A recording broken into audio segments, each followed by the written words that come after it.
I am grateful to have been loved and to be loved now and to be able to love, because that liberates.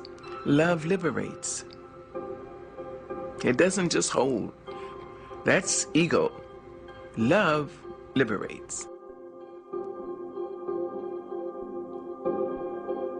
When my son was born, I was 17. My mother had a huge house, 14-room house. At 17, I went to her and said, I'm leaving. She asked me, you're leaving my house? And she had live-in help. I said, yes. I found a job, and I've got a room with cooking privileges down the hall, and the landlady will be the babysitter. She asked me, you're leaving my house? I said, yes, ma'am. And you're taking the baby? I said, yes. She said, all right, remember this. When you step over my door sill, you've been raised. You know the difference between right and wrong. Do right. Don't let anybody raise you and make you change. And remember this, you can always come home. I went home every time life slammed me down and made me call it uncle. I went home with my baby. My mother never once acted as I told you so. She said, oh, baby's home. Oh, my darling, Mama's gonna cook you something. Mother's gonna make this for you. Love. She liberated me to life.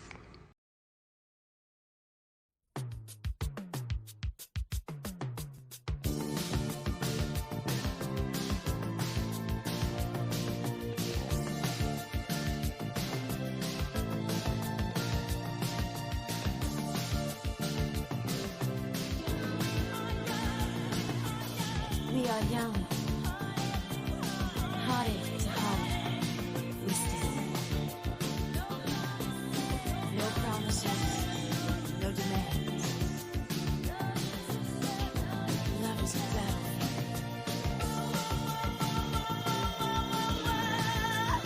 We are strong. No one can tell us we're wrong. Sunshine our hearts.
is a battlefield.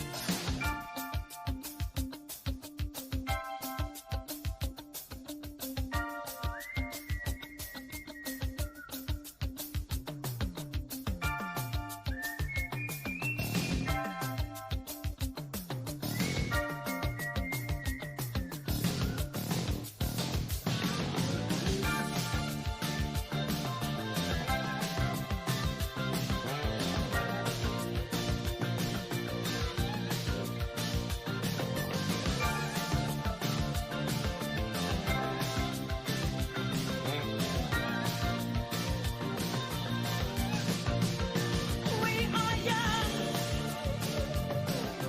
heartache to heartache, we stand. No promises, nothing made. Love is a battlefield. We are strong. No one can tell us where to run. Searching hard for some love.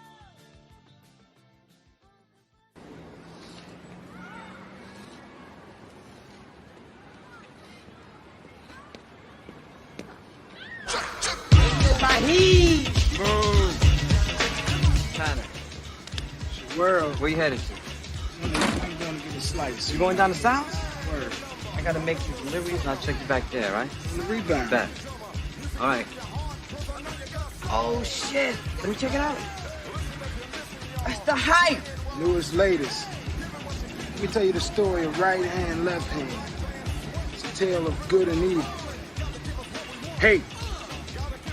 It was with this hand that Cain iced his brother. Love.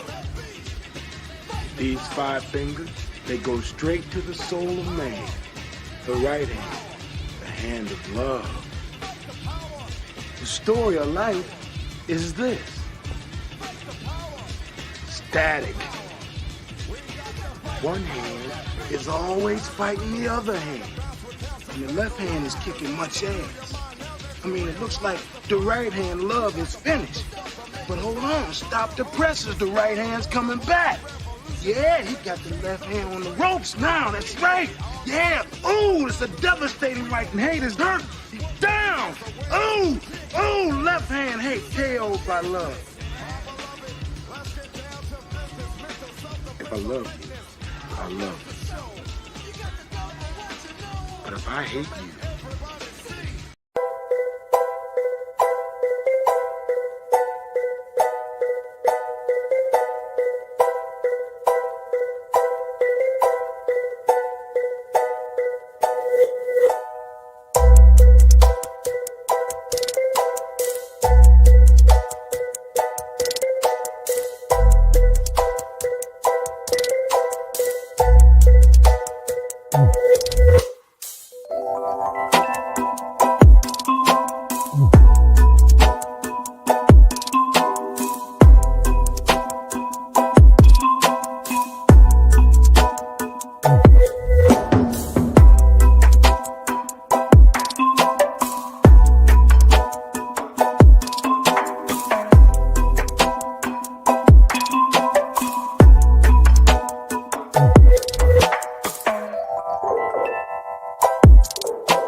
I got that mute button right this time.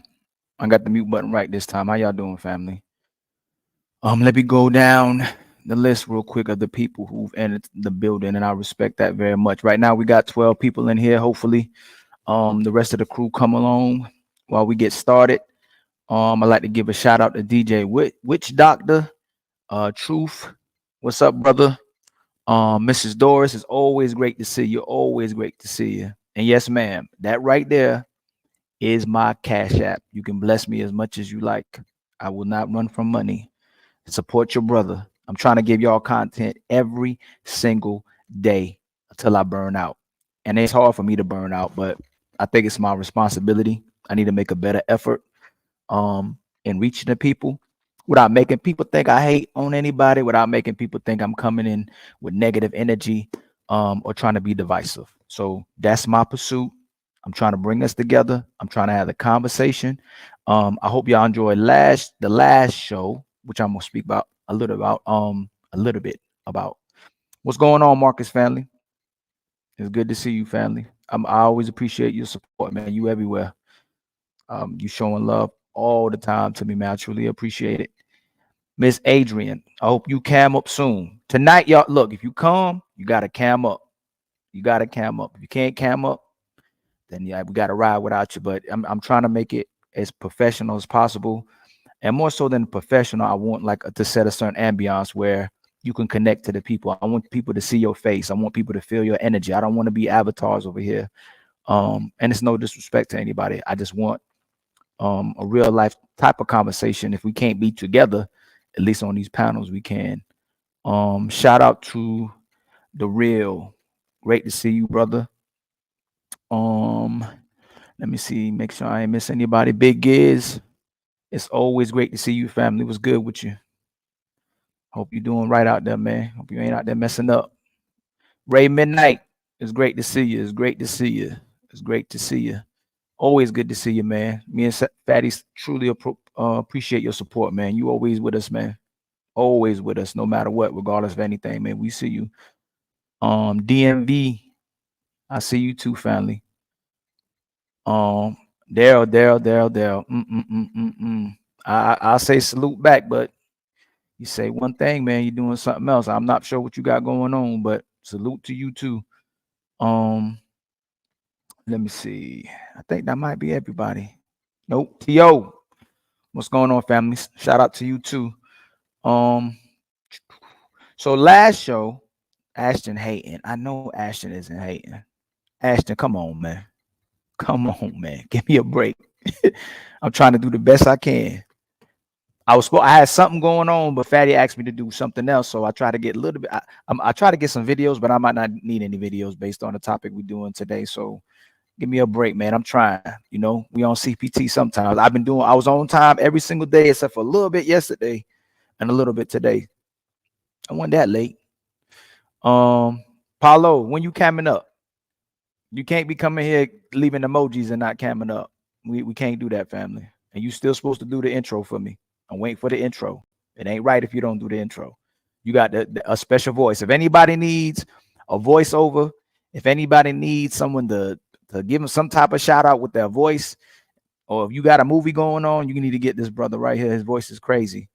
And same thing for DJ Witch Doctor. Y'all need a producer. You need somebody to do some music for you, man. Please reach out to that brother. Be loved. Did I say hey to you? We love you. We loved you coming up. We truly appreciate that. We loved you coming up. Truth again. Salute to you, family. Salute to you. Salute to you. No bad blood, man. All love to you.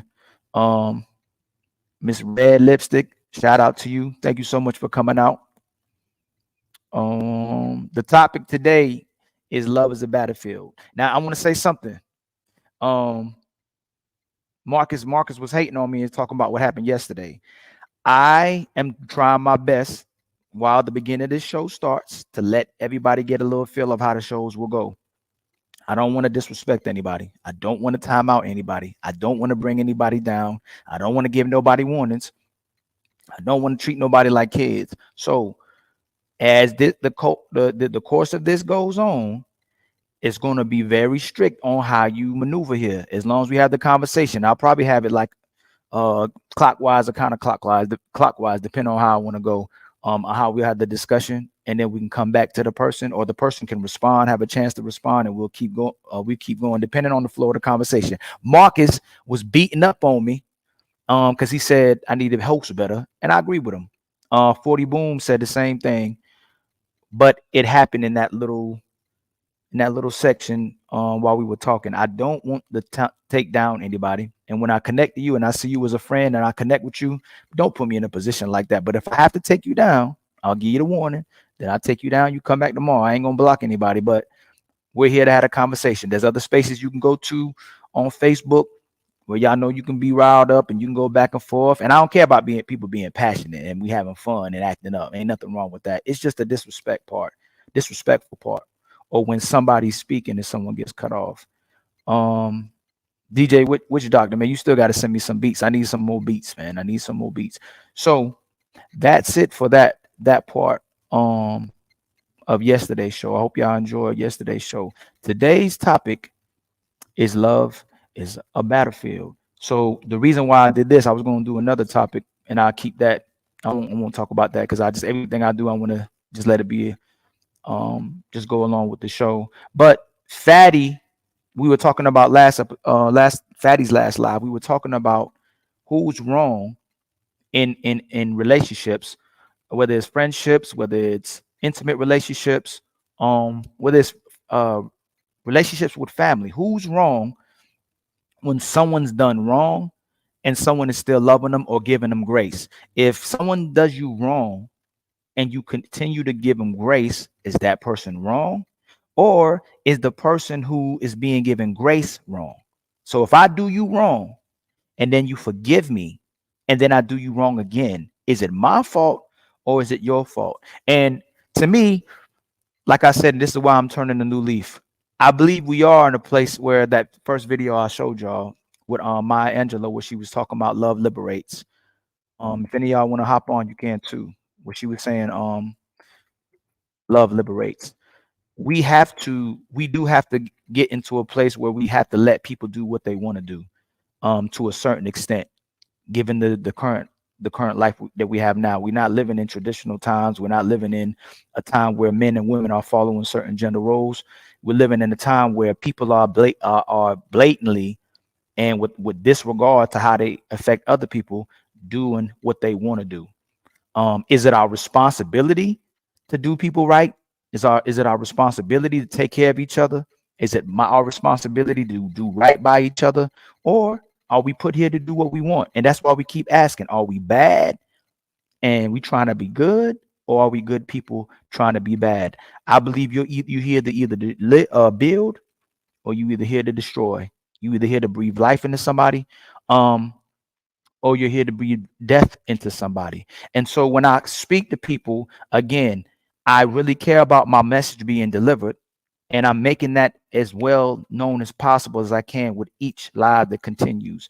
If I can't connect to you, I'm going to figure out how I can connect to you, depending on how long it takes, depending on which direction I have to go. And I do need to try different avenues of how to get the message across to somebody. Give me real quick, man. I gotta put this on. I gotta charge real quick. Hold on.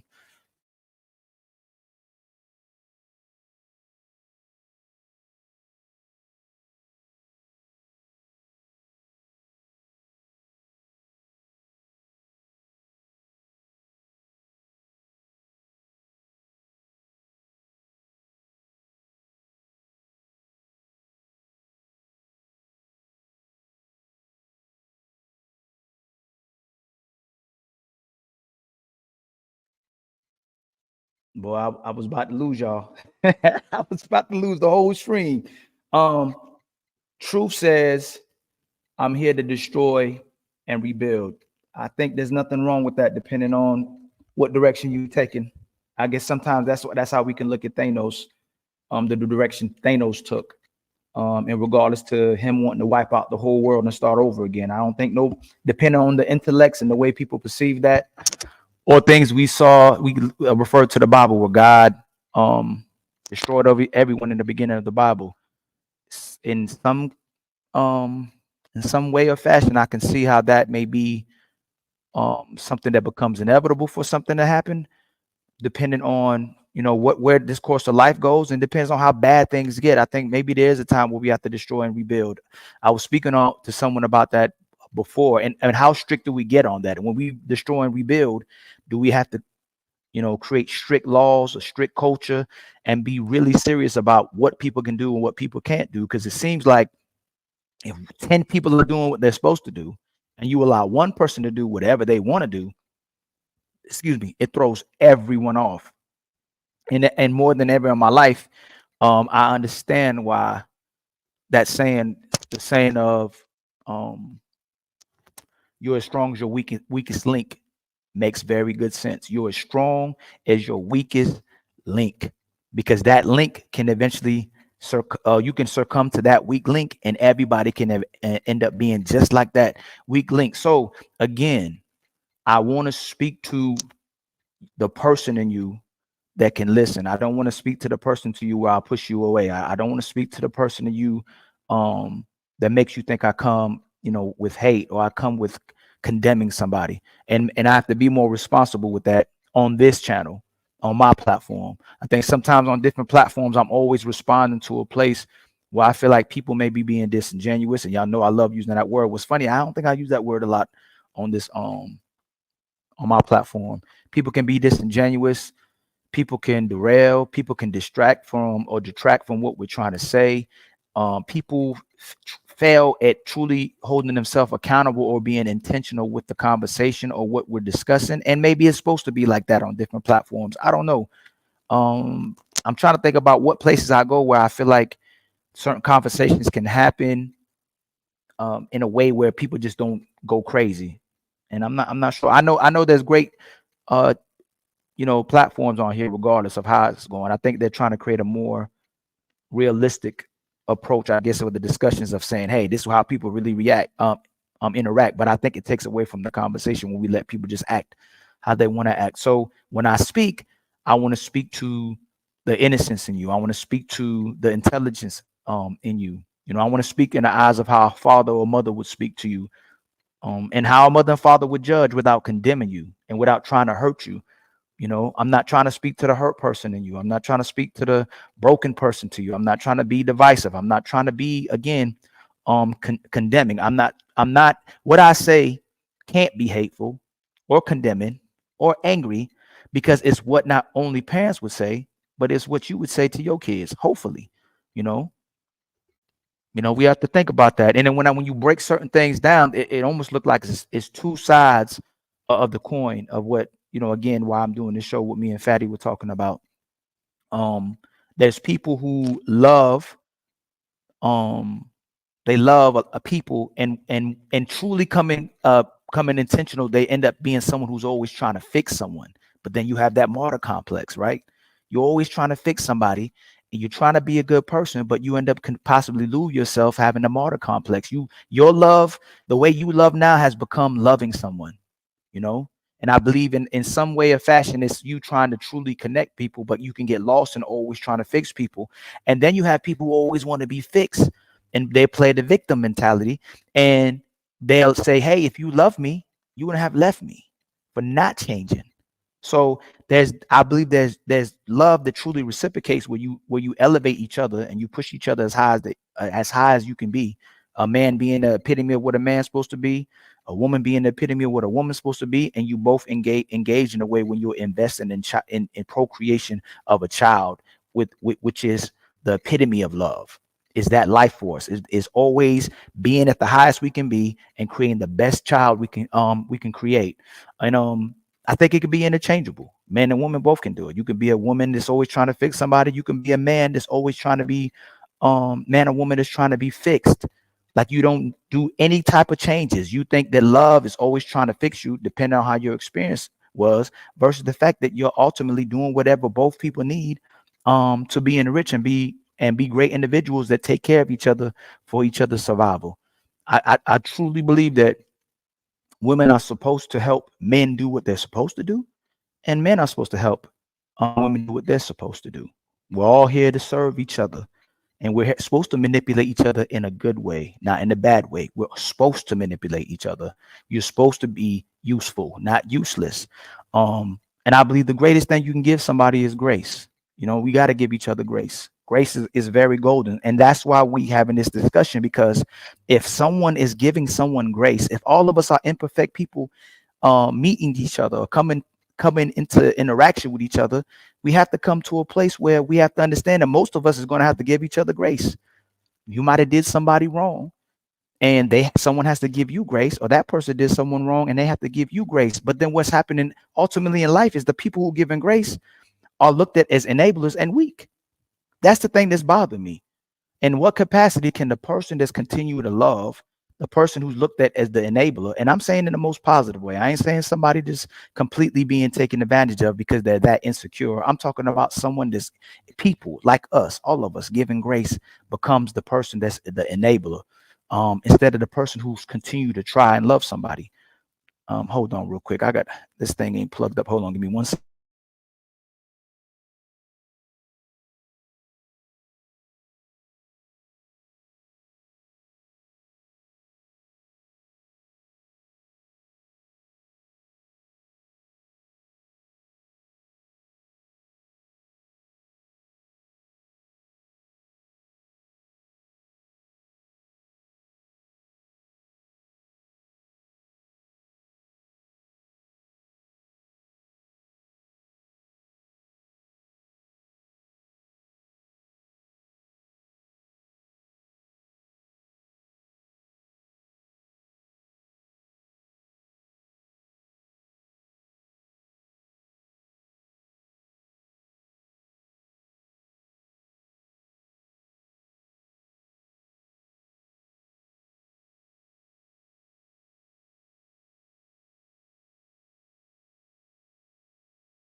My bad, y'all.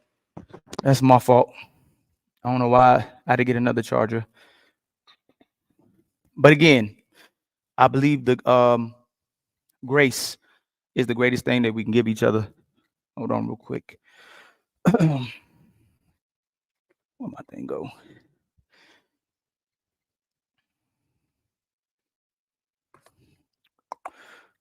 Okay.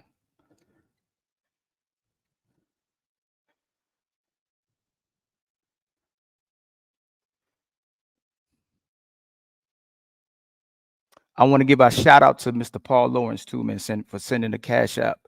I truly appreciate you and support you, man. Y'all gotta hit the cash app too, man. I'm trying to make sure I keep coming back every single day the best I can.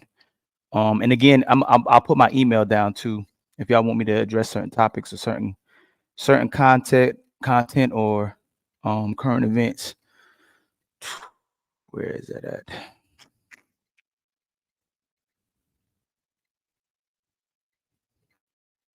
Okay. So again, Big Grizz, stop hating on Sugar Bum. Let Sugar Bum live, man. We trying to turn a new leaf, man. We trying to let Sugar Bum do what she's supposed to be doing. She coming here in love. Yeah, I got PayPal too, brother. This is my email. Let me give you my email. Supposed to be coming up here too, Mr. Paulo. Daddy's supposed to be coming too, but he doing me dirty right now.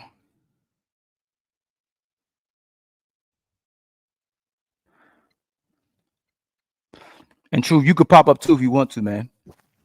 It's all good. I know we all both trying to do the right thing by people as well too. I know you extremely intentional too, regardless of all the craziness that goes around here. I know you be trying as best as you can.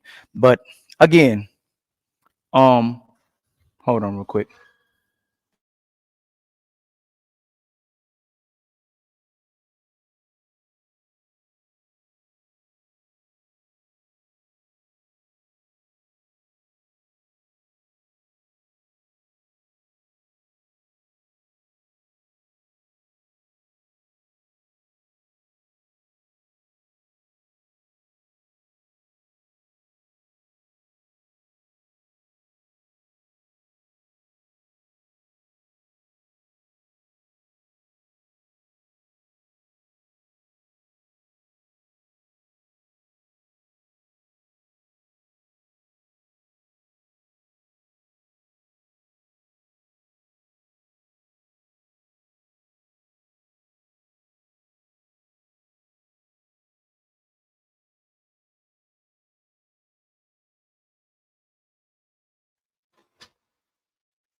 My bad, man. I don't know what's going on with this outlet. It's about to die like every single time. But again, I don't know how y'all feel about it. Like, what do y'all think, man? What do you think in regardless to who do you think is wrong typically? Is it the person that's doing the victimizing? I mean, the hurting? Is it the person who's being hurt? Who do you typically think is wrong? And that's the discussion that keeps bothering me. I can't see how, if we're living in a world where people are doing each other wrong and there's people that's giving grace to other people, um, in an attempt to create a relationship with other people, I can't see how that person is wrong. I can see how you can be wrong and be perceived as an enabler or be perceived as weak if you continue to accept someone doing you wrong. But I can't see at the end of the day how the person that's doing the wrong isn't wrong. And an example I can give, if you have two perfect people that come together, two perfect people that come from the same walks of life, right? Same paths, and they're supposed to be, ultimately people who know how to treat people the right way. And one person does wrong, they're wrong, right? But what if you have two imperfect people? They may have lived a certain lifestyle that was incorrect, certain ways that they lived that wasn't righteous, or certain things that they did to each other that violated the people before they met each other. And two people made an agreement. They say, "Hey, there's a lot of things I did wrong before I met you. There's a lot of people I hurt before I met you. There's a lot of things that I did wrong as well too. And I want to create a union with you to keep from continue to live this type of lifestyle." And two people agree to make an agreement. I mean, two people come to an agreement, and when the person does wrong, that person is wrong. That's the thing that I don't understand of how we keep calling the person who does wrong. Um, Typically, excuse me, we don't look at that person as wrong. We look at the person that we're claiming is doing the enabling. But how else are we going to continue in this life? I think we so past um a certain position we're in life. A lot of us that are in, like, how many people are we come across that are ultimately good people? How many people are we coming across that's actually moving in good faith and people that we can trust? So again, I think when we come to each other, when we meet each other and we're showing grace, I think that's very vital and important for people to continue to move in that capacity, because given our lifestyles. And I'm not sure how y'all feel about that. You know, you can comment and let me know. Be love. Let me see what you said. I don't care who's wrong. When I really love someone like that, I just try to get the issue fixed as and make as much as possible. I hope that's what you said. I don't care who's wrong. When I really love someone like that, I try to get issues fixed as much as possible. So do you judge them? Do you prejudge them? Do you um do you think you truly I think you move in good faith, beloved, so I can't say that about you, but do you think there's people that get in agreements with people and relationships with people and they're still holding them to their past, or they're still judging the person based off their past? What I see a lot of people do, if they get too close to love, a lot of people will say that, you know, I don't like saying the word PTSD, but what they will do is compare them to their last relationship and always look to that person hurting them. That's the thing that bothers me about how we move in this space, or on or off this space. We off on or off of this space. We judge people based on what we encountered. Let me see. Ilkan Ali, not sure if you noticed, but the question and scenario you're using aren't cohesive. Might be comprehension of your statement. What do you mean, Paulo? You want to say it again? If me and you are brothers and we're perfect, now I'm gonna say perfect. We're good. The perception from both of from society and from each other is that we're good. We're good individuals that do right by people. If I do you wrong, I should be perceived as wrong, correct? But then when two imperfect people come together, the way a lot of people are starting to judge people now is saying the person that gave someone grace was the enabler, and they're weak for giving the person grace. That's what I'm talking about. You know, when we have discussions about who do people wrong and who's actually wrong, who do we say is the enabler? Who do we say that's wrong? Who do we say that's right? That's what I'm talking about. And if you want, you know, you can come up, we can have a conversation about that. Truth. You do want to talk to you on the 30th. You got to clean up something that's no, we good, man. You ain't got to worry about that. We good. Like I said, I'm not I'm not going to hold nobody to their past. When you come up here, we'll have the conversation. You know, we don't have to talk about anything on here. We could talk in the back about things, but when it comes to this platform, if you want to have a discussion about this, I'm good with that. But outside of that, we're good, brother. You ain't got to worry about that. We're perfectly fine. If I commit to a relationship, whether romantic or not, it means I'm aware of your past and I chose to accept the risk of committing to you based on your history. That's what I'm saying. I agree 100%. If you take the risk, that's what I'm saying. If we both commit to taking a risk, then the person who does wrong is wrong, right? You would agree to that, Paulo. That's all I'm saying.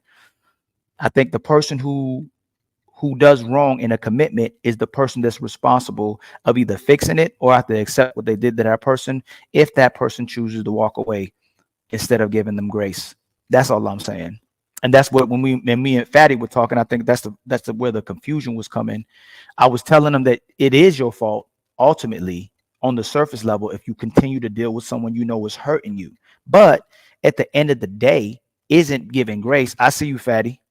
Isn't grace giving grace to someone what you're supposed to do as a person? And what's good, Cody? And Cody talks about this. Isn't what we're supposed to do is give grace to somebody?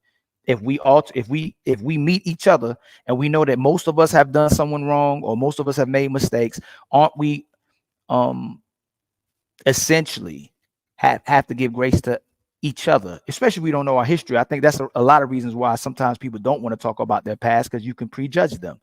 You can ask them, hey man, you got to 30 years old and you still single, and both people can do it. We're still single. You know, people can do it about me. How are certain people still single? How are still certain people still not married? How are certain people still moving a certain way? How are certain people still going to the club? How are still certain people still smoking and drinking, or whatever way people like to judge each other? Who ultimately is wrong for what you do to another person, not just yourself? What you do to another person. That's the part that I believe is something we need to speak about, because I see too much of the people that are doing right by people, the people that are helping people, being violated by other people, and we're called enablers. It's crazy to me. Truth, the hero complex, that was my problem. You can only save someone that wants to be saved. I think I'm getting to that point with conversations I've had with Fatty and friends and some of the untouchables. I think I have to get to a place where You know what Maya Angelou was saying, where love liberates. If you choose to step out that door, if you choose to make a decision that I have no um I had no position on, and you choose to leave, then I have to let you do what makes you happy. I have to let you pursue um the life that you feel is best for you. Can that door still be open? Can the olive branch still be there? Can the bridge still be there? Yeah, a bridge can still be there, but it will hurt and taint a future relationship we can have based off the past issues or past encounters with each other. Sugar boom. The problem is man cry too much, y'all became soft. So if we cry too much and we become soft, is it because we getting hurt? Is it because we hurting ourselves? Why do you think men are crying? Why do you think men are complaining? Why do you think there's a manosphere? Why do you think there's red pill raging? Do you think men are being heard? You got to ask yourself that. Women are asking men to communicate. Women are asking men to be emotionally available. Women are asking men to be leaders. But then if I'm your leader, you don't want me to have control. If I talk to you, you're not listening. If I tell you what you don't want to hear, um, and you don't care about my feelings if it's not something that you care about. And I'm not saying all women. I'm saying typically a lot of the man experiences is based off our interactions with each other and our encounters with a lot of the women we come across. If you want a leader, you have to be under his coverage. You have to be under his authority, right? You're showing ultimately that you're prioritizing this man. If I love you, I have to prioritize what's outside of me. I have to prioritize protecting you. I have to prioritize providing for you. But I should already be established as a man. And if I'm not, you should give me space. You should allow me to grow with space. A lot of men sometimes can't provide or give you the love that you're looking for if he's not in his right mind or if he's not in the right position as a man. So if you're dealing with a man like that, you have to give him his space. And sometimes it can look like a man is walking away from you, but it's really him taking space to get his life in order so he can be there for you. It ain't always a guy cheating on you. It ain't always a guy not interested in you, or he doesn't find you attractive, or he don't want to be around you, or he's not interested in you. A lot of times if you're a certain type of woman that can bring value to a guy and he don't have his affairs in order, he's going to leave till he gets his affairs in order. And you might see some guys come back around sometimes, but it's not always that a man's found something better. Sometimes it's just he has to get his life in order. um Paulo, love and blind infatuation are two completely different things that needs to be brought up when discussing these type of topics. Love and blind infatuation, I believe you are correct, and I think that comes from our upbringing. I think when we have a mother and father in the household, or if we have a man and woman in the household that's not being a man and woman, I think that can have a drastic impact on the way we view relationships, especially if we never felt love. And I speak a lot of times on things like that when I was in mental health. If kids didn't receive love from their parents, if kids didn't have a mother and father, and if they did have a mother and father not acting in the capacity as a mother and father, a lot of times those kids will resent their parents, and they'll resent themselves because they come from those adults. And ultimately, when resent themselves, they end up having identity issues. They end up being something outside of anything but themselves. They don't want to have nothing to do with themselves. And I think y'all can see a lot of things that's going on in society that it looks like sometimes people just pick identities that have nothing to do with even being a human, and have nothing to do with even adding an extension to yourself just to make you look better as a person, in the capacity of things like when people have tattoos, or people have a lot of piercings, or people color their hair, instead of it being an extension of who they are and an accessory they're using to ideally again be an extension of themselves. That's what their identity is. And I think it comes from not knowing what a man and woman is, not having encounters with certain men and women, and not really having a foundation that was needed to invest in relationships with other people. So I do get that love and blind infatuation. I think people just want to feel that love, and that love is love. How can you love someone if you don't have a responsibility over that person? If you're not investing in that person, love can't just be love. It's not just a feeling, even though we act like it's just a feeling. You think just because you're infatuated with someone, you love them. But if you never felt a connection with someone, that you're gonna be drawn to that. And I really, again, I truly feel like when we're young, depending on if it's the opposite sex, depending on if it's the same sex, whoever makes you feel first, you can sometimes have infatuation of um for that person. And when I was in mental health, I was in mental health for 15 years. I came across that a lot. Simon, Simon, you got to cam up. Can you cam up, family?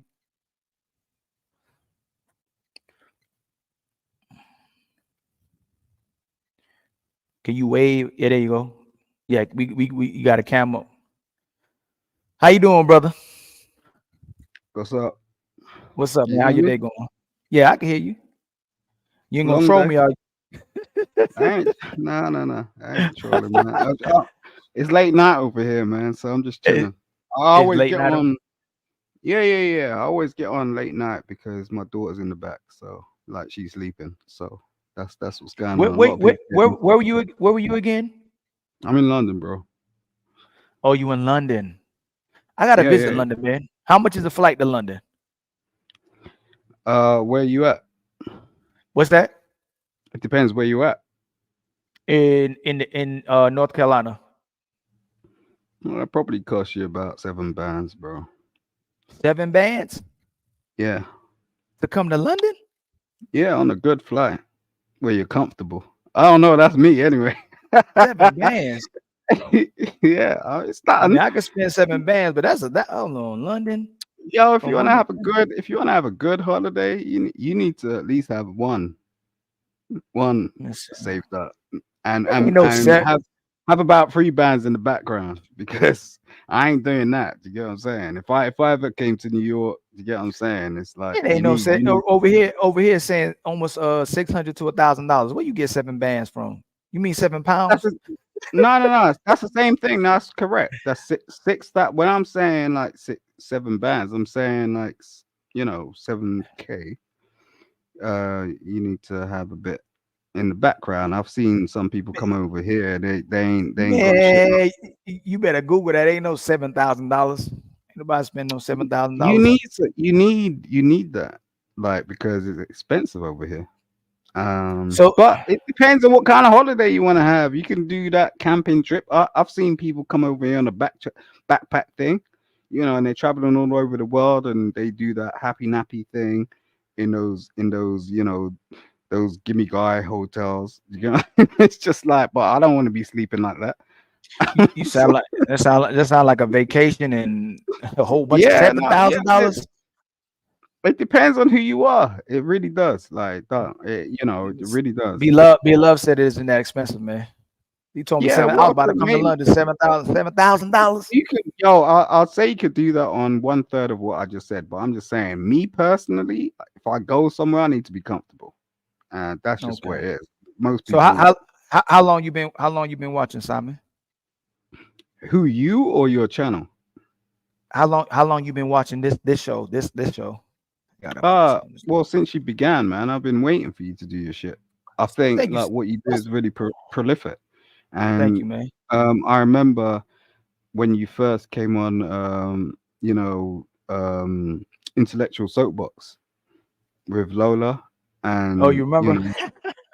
well, I was rocking with Lola before that, and then you went on to Lapeef, and then Yep, I was yep, like, yep, yep, yep. and then you went on to Fatty, and Keep then I was talking. like, oh, I'm just putting on the charger. Keep nah, going. no, I've been watching you for a minute, not like a stalker, but I'm just saying, like, there's some people that I just watch. I I just feel watch you. certain people because they're intellectual. But that's just Right, my thing, and I think, I detract from, you know YouTubers that don't talk, sense. It's a right, whole balance. It's a real balance. I mean, I'm not really a YouTuber like that. Do you get what I'm saying? But right. I am someone who supports people, and I am someone who has a channel for some strange reason, and I don't know how it came about, but I do sort of tune into people, and people do make fun of me. I've gone through the whole thing. People say this, that, the other. I've met pretty much every personality in our spaces, but I'm not really that serious. I got my own life. Do you get what I'm saying? But anyone who's actually serious, I do try to sort of go, okay, I'm pouring into them in some sort of shape or form. And that's just me. I ain't got nothing to be personal about. because Right. I got my own thing going on. But I Are do you? really respect what you're doing. Oh, thank you so much, Simon. Well, what? So, what do you think, man? What do you think if two people come together and make an agreement, and even if you know the person's past, let's say you meet a woman and you know she had a past, if she does you wrong, is it your fault or is it her fault? Except Marcus is chirping. Don't watch Marcus. But yeah, no, it I don't think it's a fault thing. I think it really lies at you. I mean, the thing is like you really got to know yourself. You got Marcus is tripping because he was on my channel for a minute, and me and him went back and forth. But that we are our own people.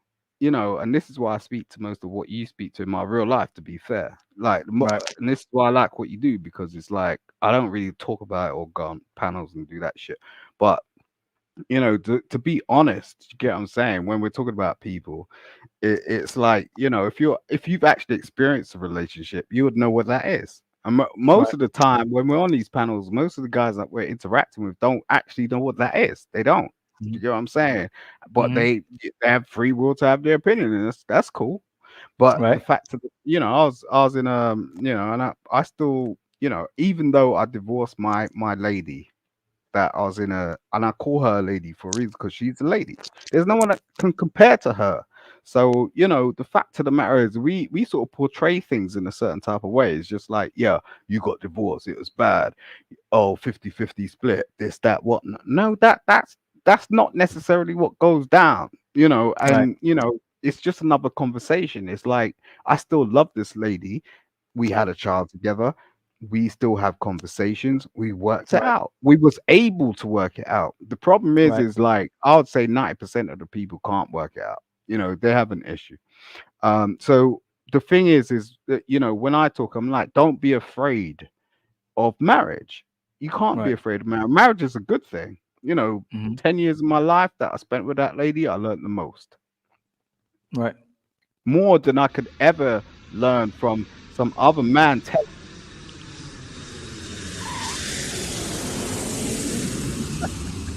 That's I'm in messing with you. Go stereo. No, but that's in stereo, man. I heard it in my left and right ear. I was just like, ahead. damn. Go ahead. I've been Go doing ahead. that shit in the studio. Now because I can relate as well. I done a track when I was young. I'm a musician as well. So, that's Right. where Right. but Right. it is Well, what it is. I asked you that because when men when men give grace, they're looked at as weak. They're looked at as enablers. But when women give grace, they said they get the woman was took advantage of. She loved the man. She did everything to change this man, and she's giving grace. So why is it when a man does it, he's an enabler, but when a woman does it, the man took advantage of her and used her? You get what I'm saying? We don't get the same grace. Why is it that men aren't? And not saying it's all women. Why is it when men don't get that same grace where they need understanding? They might have had past childhood traumas, they might have had bad experiences with people too, and they need more understanding. Maybe they made a mistake because of their past experiences, but if they get grace, maybe they can come around the second, the third, or fourth, or fifth time. But why is it wrong when a man gives grace, but when a woman gives grace, the person that did her wrong looks wrong? Do you get what I'm saying? So when you say grace, what do you mean? You're understanding. So whether you're understanding or whether you give someone a second chance. So understanding meaning, let's say you knew a woman's past, right? She told you her past. She told you all the things she's done. You asked for the truth. She told you how many bodies she had. She told you who she talked to, all the men she talked to. She told you some very like secretive stuff because she cares about you, and you go, nah, okay, I'll try it out. And if she does you wrong, is it your fault or is it her fault? I don't think there's fault involved in when you're interacting with another person that's really actually a stranger. Like if you've actually got into a relationship, it depends on how long. I don't date. I go straight to marriage, and most people don't appreciate that shit. They don't Right, really understand what I'm talking about when I say I don't date. I right, don't date for a reason, but the thing is the reason why I don't date is because I don't believe in just meeting a complete stranger who has come from a complete different family, a complete different tribe, a complete different origin, Right. And this is a word we don't speak on. We don't speak on origin, where they come from. And Right. then Right. they come into your life, and then you're trying to match, like, that you're trying to match in a sense where it's like, I know you, I know everything about you, everything you say I believe, everything you Right. say is the gospel. No, Right. that don't work like that, not in a real relationship. Like, Right. because Right. what actually happens is you get in a box, Right. and then you start having to interact with this person in a box, and it becomes a battlefield. And this Right. is where I loved your title, because it's like the love becomes a battlefield. It's not the love between the two types of people. The Right. battle is you're confined, and you need to work it out. And most people in this day and age don't know how to work shit out. No one Right. has told them how to work shit out. We've been through like the education system. We've been Right. through our own lives and with our parents. We've seen their, like, in that situation that it hasn't worked out. So then we Right. have the ideology that how is it going to work out for us? Right. Right. And unless someone is intervenes, or you got some knowledge from somewhere else, it's like, Right. well, how do you have the skills to actually navigate your own situation? That Right. it's kind of, it becomes an impossibility. Right. This is the best conversation I had you have, Simon. Is it because of the platform? Was it different places you go, other people bring different things out of you or something? No, I chat shit on purpose. That's what happened. Oh, oh, you troll on purpose. That's hilarious. Let me give a shout out. Yo, thank you for the 41 people rocking with us, man. Please hit the like button and subscribe. Um, I want to give a shout out to Israel for the Cash App. And then again, I'm gonna Marcus give is chatting shit, man. I want to See shout how out he Paul loves Lawrence. me. Thank you, brother Paul Lawrence, for the Cash App. And then I'm a hop up. I think I got a hold on real quick. Simon, don't do me dirty like that, man. All right, no, okay, cool. And then my brother Carl Anderson, man, he sent me a PayPal as well too. Thank you so much, brother. Thank you so much.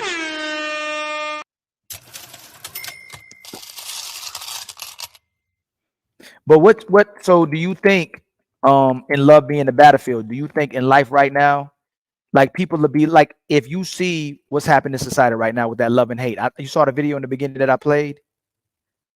No, can you play it again?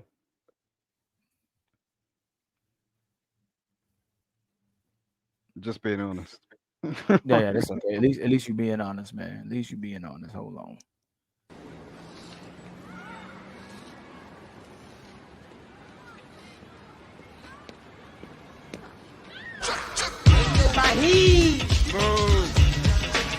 Tanner, It's the world. where you headed to? I'm gonna get a slice. You going down the south? Word. I gotta make some deliveries and I'll check you back there, right? On the rebound. Bet. All right. Oh shit! Let me check it out. That's the hype. Newest, latest.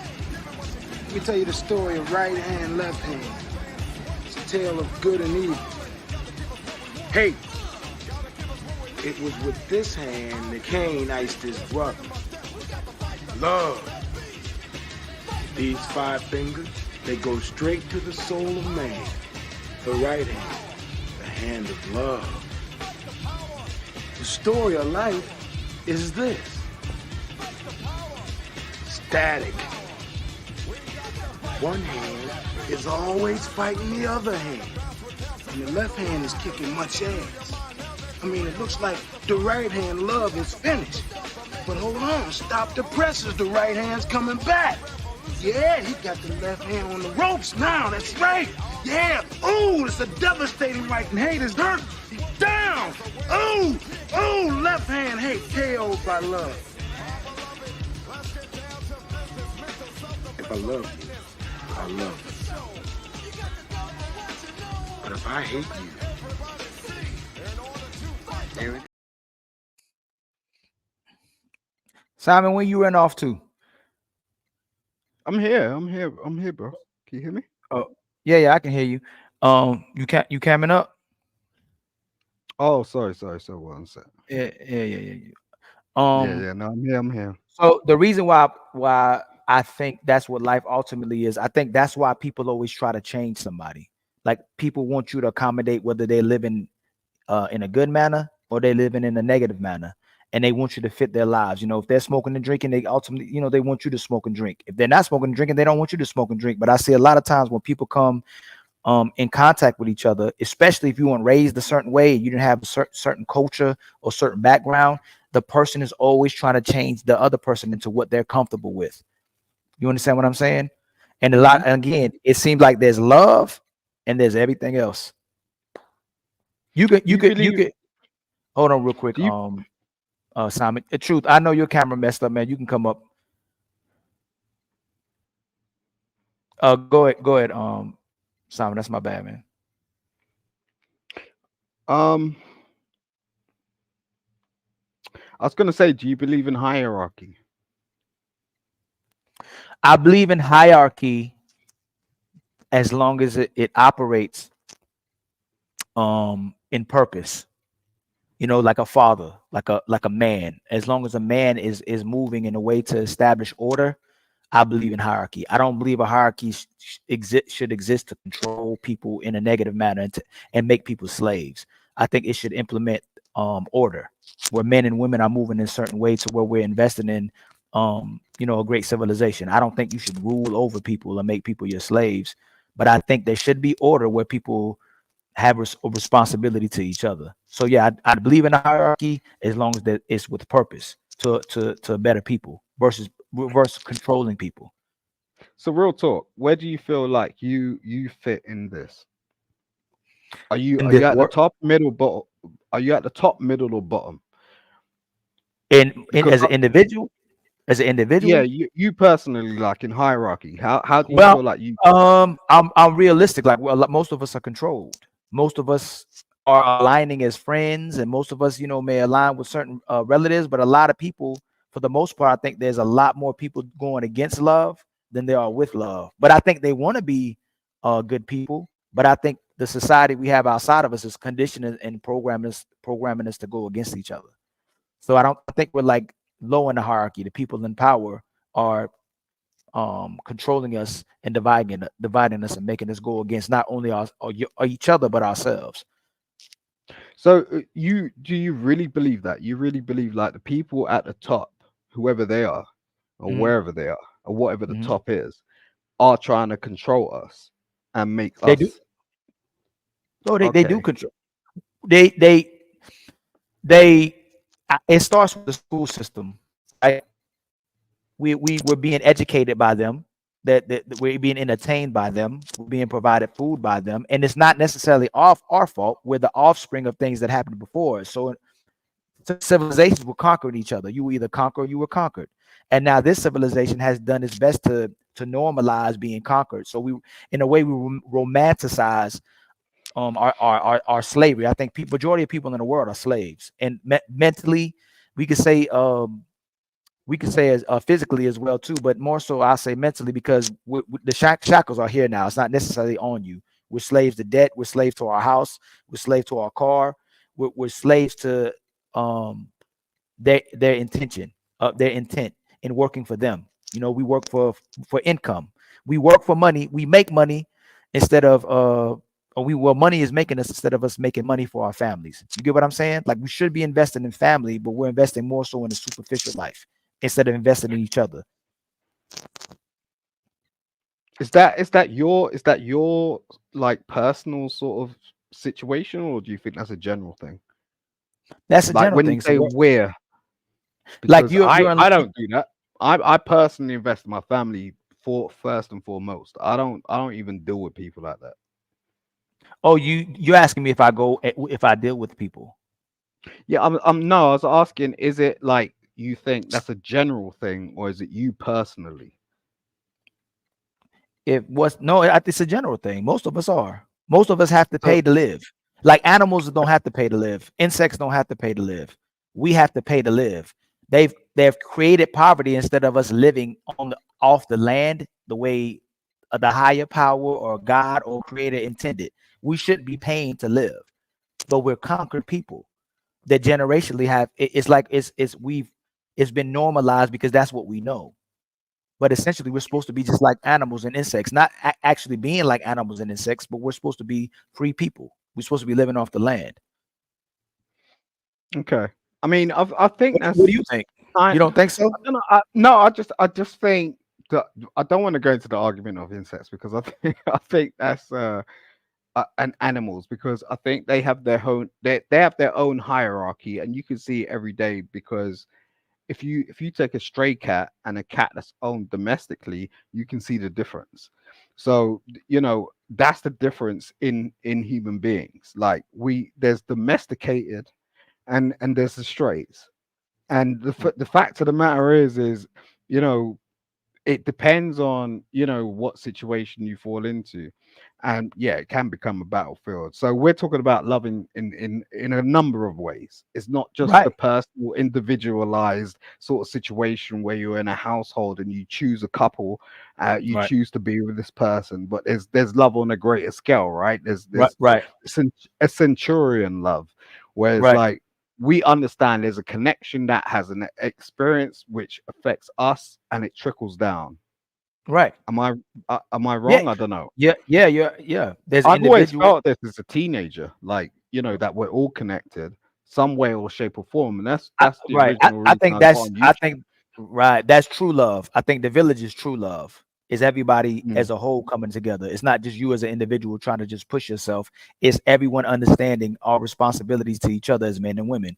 Men are doing this, women are doing this, and then we have children, and those children are supposed to replace us, and then we're supposed to procreate, and we're supposed to invest in that life source. That's the greatest life source is the children.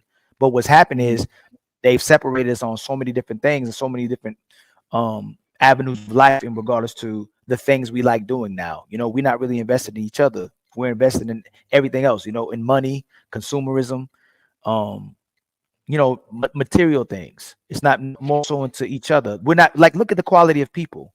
The quality that's the last live that I did when I was saying we know the price of everything, but we don't know the value of nothing. You know what I'm saying? We not no longer connecting for the right reasons. It's like, hey man, you got what I need. Do I have what you need? But it has nothing to do with like a human relation. It has to do what you can bring to the person, what you bring to the table. facts. That's complete facts. Every time I have an interaction, especially with people online, um, is about what can I get out of you. Right. What's going on, It's not. family? It's never about anything else. Right, right. You right.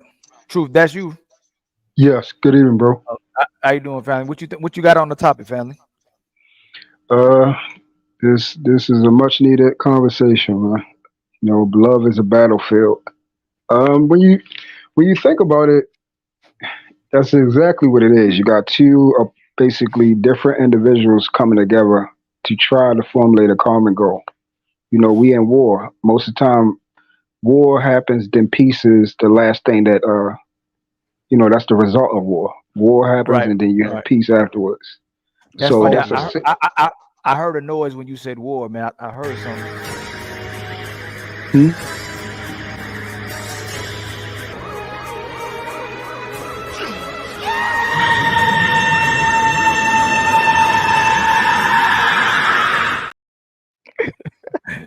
What's going on, man? No, truth, I didn't know. Truth, I didn't know it was you for you. No, truth.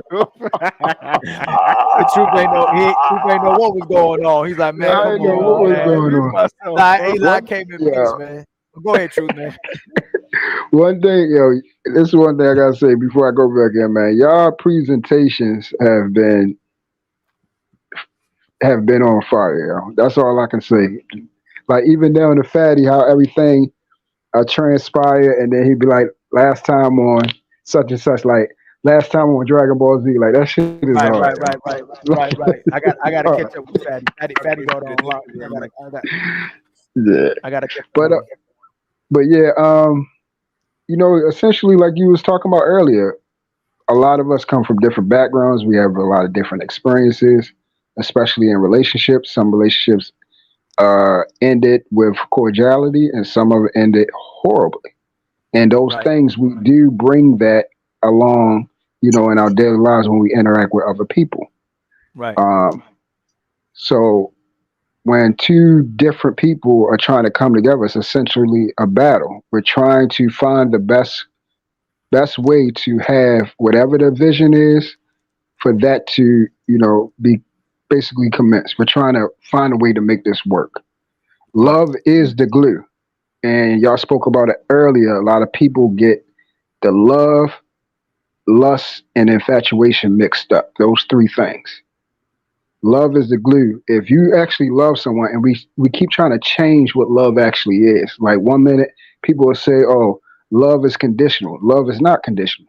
It's Right. actually unconditional. That's exactly what it is. In the Right. Bible, if you read the King James version, when it goes into 1 Corinthians 13, it says charity there, not love, but it means the Right. same thing. And we Right. already know charity is you freely giving something. It's not a condition. It's you give it and then something else doesn't come back. So Right. Right. love is supposed to be always flowing out. Now, the great part about it is if you can find an individual that has reciprocity and they know how to give love back, then now you got something to work with now. True. But do you think a lot of why people aren't engaging in love is because what's happening more so outside of us, whether it's what's happened to our families historically, what happens in school, what we learn in school, what we watch on TV, what's on the radio, like all the things outside of us seem like it's not pushing us towards love. It's like it's pushing us away from love. What you think? Yes, I definitely agree with that. Everything is geared to separation, and we already know the more we are separate, the more other entities can come, basically infiltrate what we are. Right. Family, when we're talking about wealth, everybody knows that the wealthiest people, they have a family, they have a nucleus. Money is built through family, and then it's passed down from generation to generation. That money keep building. You have to Right. find a foundation to build upon, or you can't have anything. Now, Right. as Right. far as when we talk about, after racism and all that type of stuff happened, believe it or not, after the slavery, we were actually more together then, way more married, way more together before anything. Right after slavery, you look at that was black people's greatest times of having their Oh yeah, I families. They agree. was flourishing. Yeah. Right. So what happened is certain things started being given to us, and when you live a liberal lifestyle and things are handed to you, it's easy because our nature to fall for what's handed to us instead of us continuing on what works and Right. trying to build family. So once certain things was given to individuals, and now you look at our main purpose as men has basically been stripped and handed over to the individual because now when the woman has that, she actually, when you think about it, down to the brass tacks, we know Right. as men that women need us, but when you're talking about on a material and physical level, they do not need us because they have what a man used to provide. Right. I get what you're saying. Fatty, what you think? I know you were trying to. I know we were battling a little bit earlier. You remember what we were talking about? Think you're out of your goddamn mind. The, I'm on my mind. because, and I'm sorry because I just woke up. You are right. You are absolutely right on the onus on the perpetrator, right? If you do Mhm. something bad, you are the bad person. No ifs, ands, or buts. You actually are the one to blame. No ifs, ands, Right. or buts, right? Right. But we talk about intent a lot of time. DJ is my witness. They be intentional. I told that judge your words. Be intentional. Be intentional means about intent. There's a difference between me being on the car. He said, "Hey, Fatty, let me go to the bank real quick. Wait a second." You come back with the bag full of cash. We drive along, and then the cops stop us. And I'm like, hey, wait, what happened? And you actually stole from the bank, but I had no idea. And I'm not going to jail because I didn't know nothing about it, and that's Right. your fucking fault. Then you say, "Hey, Fatty, I'm going to rob a bank. Keep the car on. I'll be just in 1 second." And then you go there, you get into the car. I start driving. Now we're both going to jail because intent a lot of times means it's the difference between you actually understanding and actually is being your fault too for actually being on so difficult situations, or actually you being completely innocent because somebody tried to actually frame you. I believe in love is the same thing. If you are Right. aware that the person is committing some or committed some wrongdoings, or the person on your relation is violent, is a cheater, is a no good, you see what I'm saying, and you Right. Right. actually choose to be there, now I believe that's your fault too, because that person was bad, but you are aware that the person was bad and you choose them on their lives. If you have no awareness and that person actually fucks your life up, now I can tell you, hey man, you were just the guy on the car waiting for your friend. It is what it is. He pull a fast one on you. The cops stop you guys, but there's not your fault that Ali on that day decided to rob a bank because I had no idea what he did. You see what I'm saying? Like the difference Yeah, I see between what you're both. saying. One is real life and another one is I have no idea what's going on. I got in the situation because I was with my friend, and now I get got on the same situation because it chose to actually trick me. I think both of them are completely different, and I think actually, like you say, intent being intentional, intent, you actually so a lot of times what intentionally ignoring red flags. When you intentionally ignore red flags and you see those, I think the responsibility starts to be yours too because you chose to do it. But how about the okay? How about this? How about the like you covered the Logan Paul thing, and you see Hmm. that this girl's being outed by this guy. It don't seem like Hmm. Logan Paul said anything bad about her, but he's outing all the different experiences she had with these guys. Hmm. If a woman's acting in a kind nature still, even though she dealt with all those guys, would you still give that girl a chance, or it's your fault for dealing with a woman like that dealt with all those women if she if came to if you intentional? if I deal with her knowing that she dealt with all the people, I have to be okay, and I'm not complicit. I married the hoe. I cuffed the hoe. It was my decision to actually cuff in the hoe, and I deserve everything that gets. Every time you get into a room and DJ daughter saying, "Hey, I eat fatty girlfriend." Ali, oh man, I been there. I put it in force. Now it's my responsibility because I chose to get with the said woman. It's reality. But what if Yeah, so let me ask you this. Can a woman like that be reformed?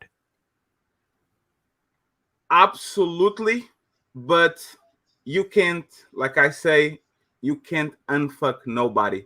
You can Wait, go, you wait a can, minute. You we just can said join you the can't. church, How huh? can a woman be reformed? Because it's like a person that goes to jail. You for example, a lot of people, they No, are we're on not their talking about journey. jail. I'm talking about a woman. How No, can a no. Talking about, woman be I'm reformed? talking about the woman. A lot of We're not times, they're talking about women that jail, okay? Let's just stay on that. Not I'm jail. answering. Not jail. A woman. I'm To me, it's answering. like can I say something real Go quick? ahead, brother.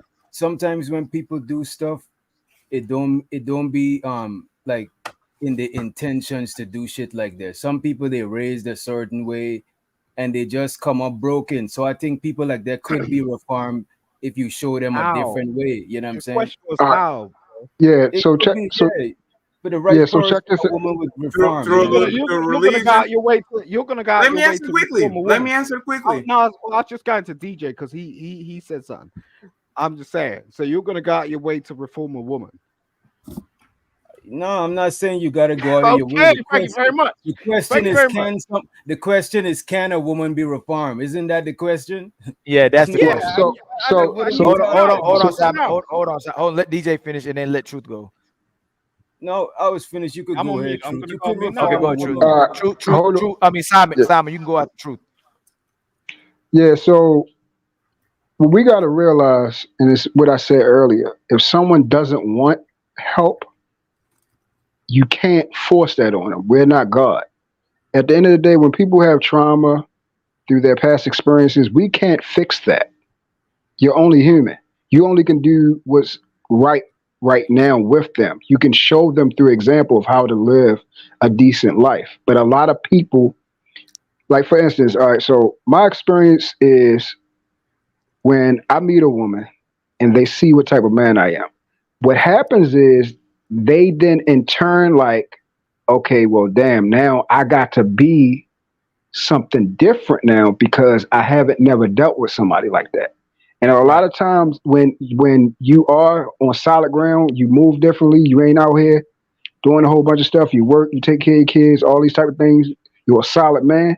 Now what happens is now they got to actually step their game up because they used to dealing with somebody that's doing some sneaky stuff, and it allows them to act like children and do some messed up stuff. So when Right. you when you move in a certain type of way, now what happens is you put a mirror up to them, and now they can see what they are not doing, and it bothers the hell out of people because now they like, okay, if you're not doing anything wrong, now I got to be better. I got to be better Right. than what I am.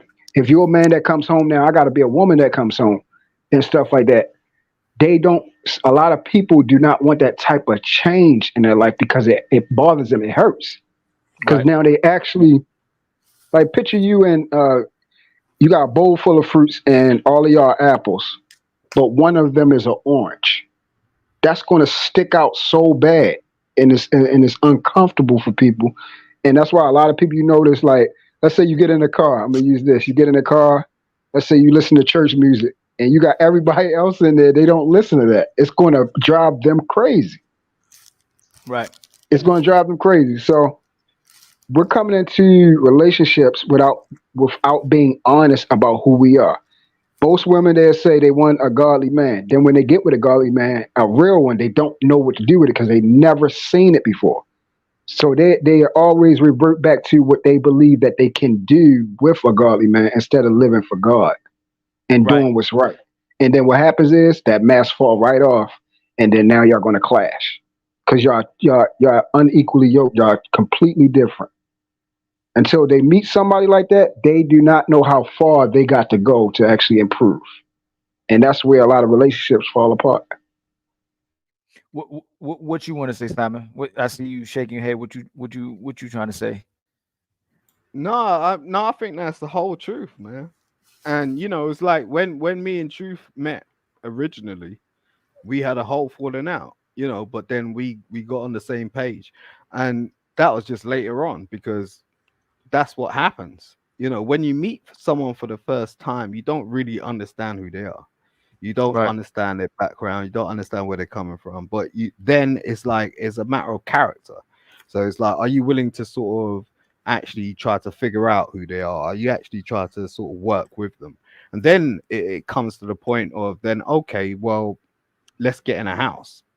In particular, women. Like from Right. my experience, I've been in certain situations with certain type of ladies.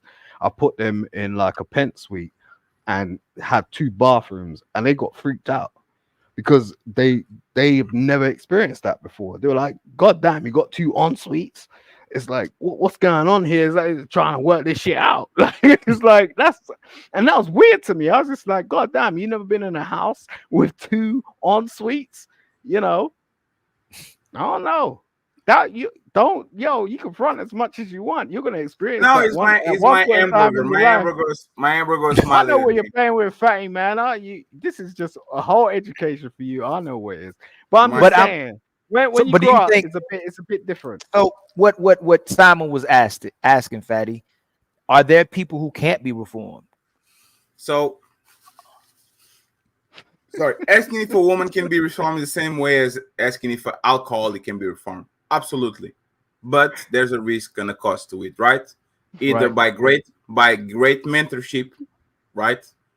Because you actually are peer pressured, like Nexus said. Now you are between people that are actually excelling for greatness, and you are the only person that actually is embarrassed of actually standing in the right place. They say if you lounge between seven millionaires, you are the eighth, right? Usually people push themselves further when they actually are in good company. If you are in company of seven bums, you probably are the eighth bum.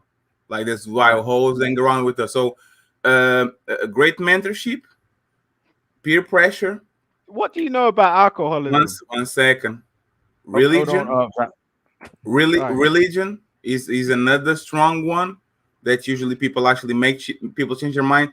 Discipline, when finally they get some actually frame on their life and they become disciplined. And the last one and the most normal at all, like a life changing event.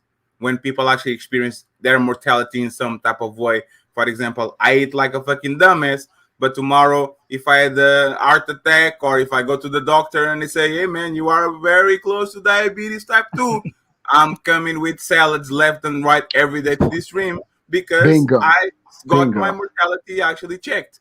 So woman actually can be redeemed, but just like an alcoholic, you know there's a risk if one day you go come back home and there's 7 bottles on the ground because the person was strong for 7 years, and then one day she just had to relapse and had to get everything Yeah. out inside.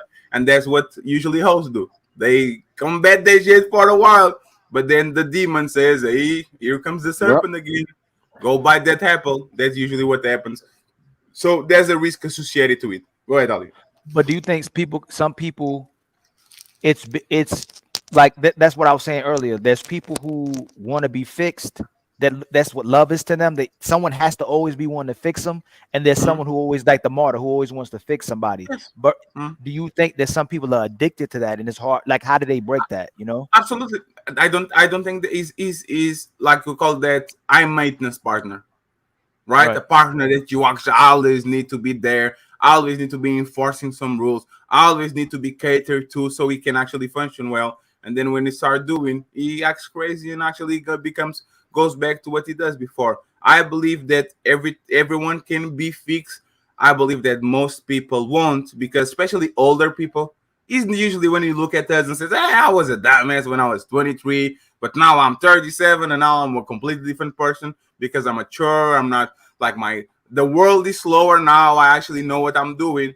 But like for older people, I don't believe in redemption. I just believe that people learn how to hide their bullshit better. They know Correct. where to hide shit. They know where to actually put shit into place they don't find. They know how to play. Oh my God, these my circumstances and my trauma and my mom and my dad and my ex. I think Yep. actually people, That's correct. unfortunately, they don't Let me change, or if they change, they will relapse probably sooner to what they let were me. before. Go ahead. I'm gonna play this video, and then Simon, you go, then go around. Simon, you go, truth, and then witch doctor. Okay, and Okay, and bro. just I want to see what y'all think about.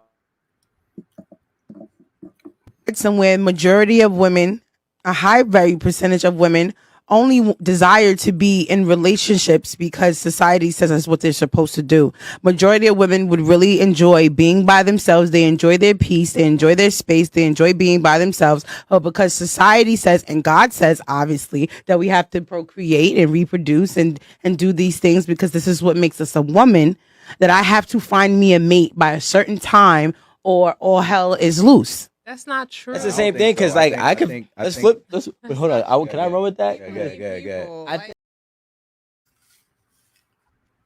Do you think that a lot of these women, does a woman have a timeline to get with someone? Does she have to get in a relationship?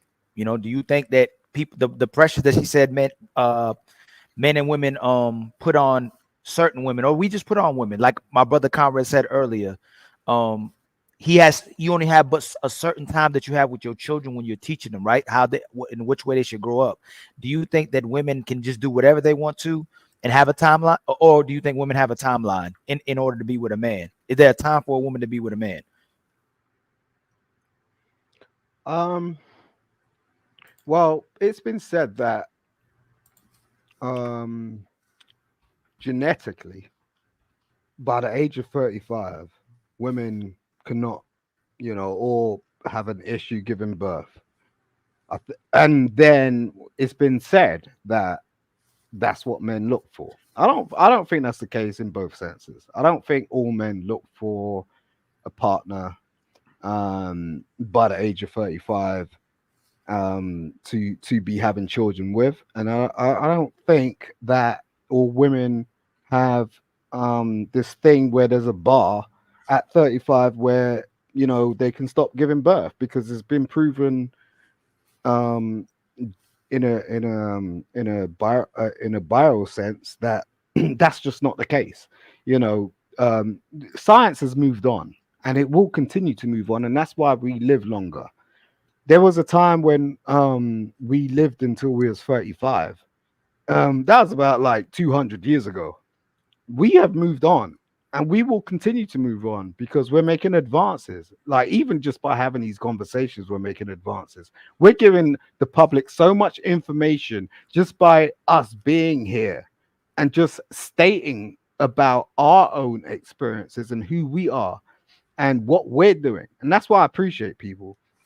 The thing is like everyone's capturing all of this sort of stuff and it's benefiting people. So, when we hear these people talk like this, I'm like, okay, cool. It's just a clip, but that's just your perspective. And it may be for some, it's capturized.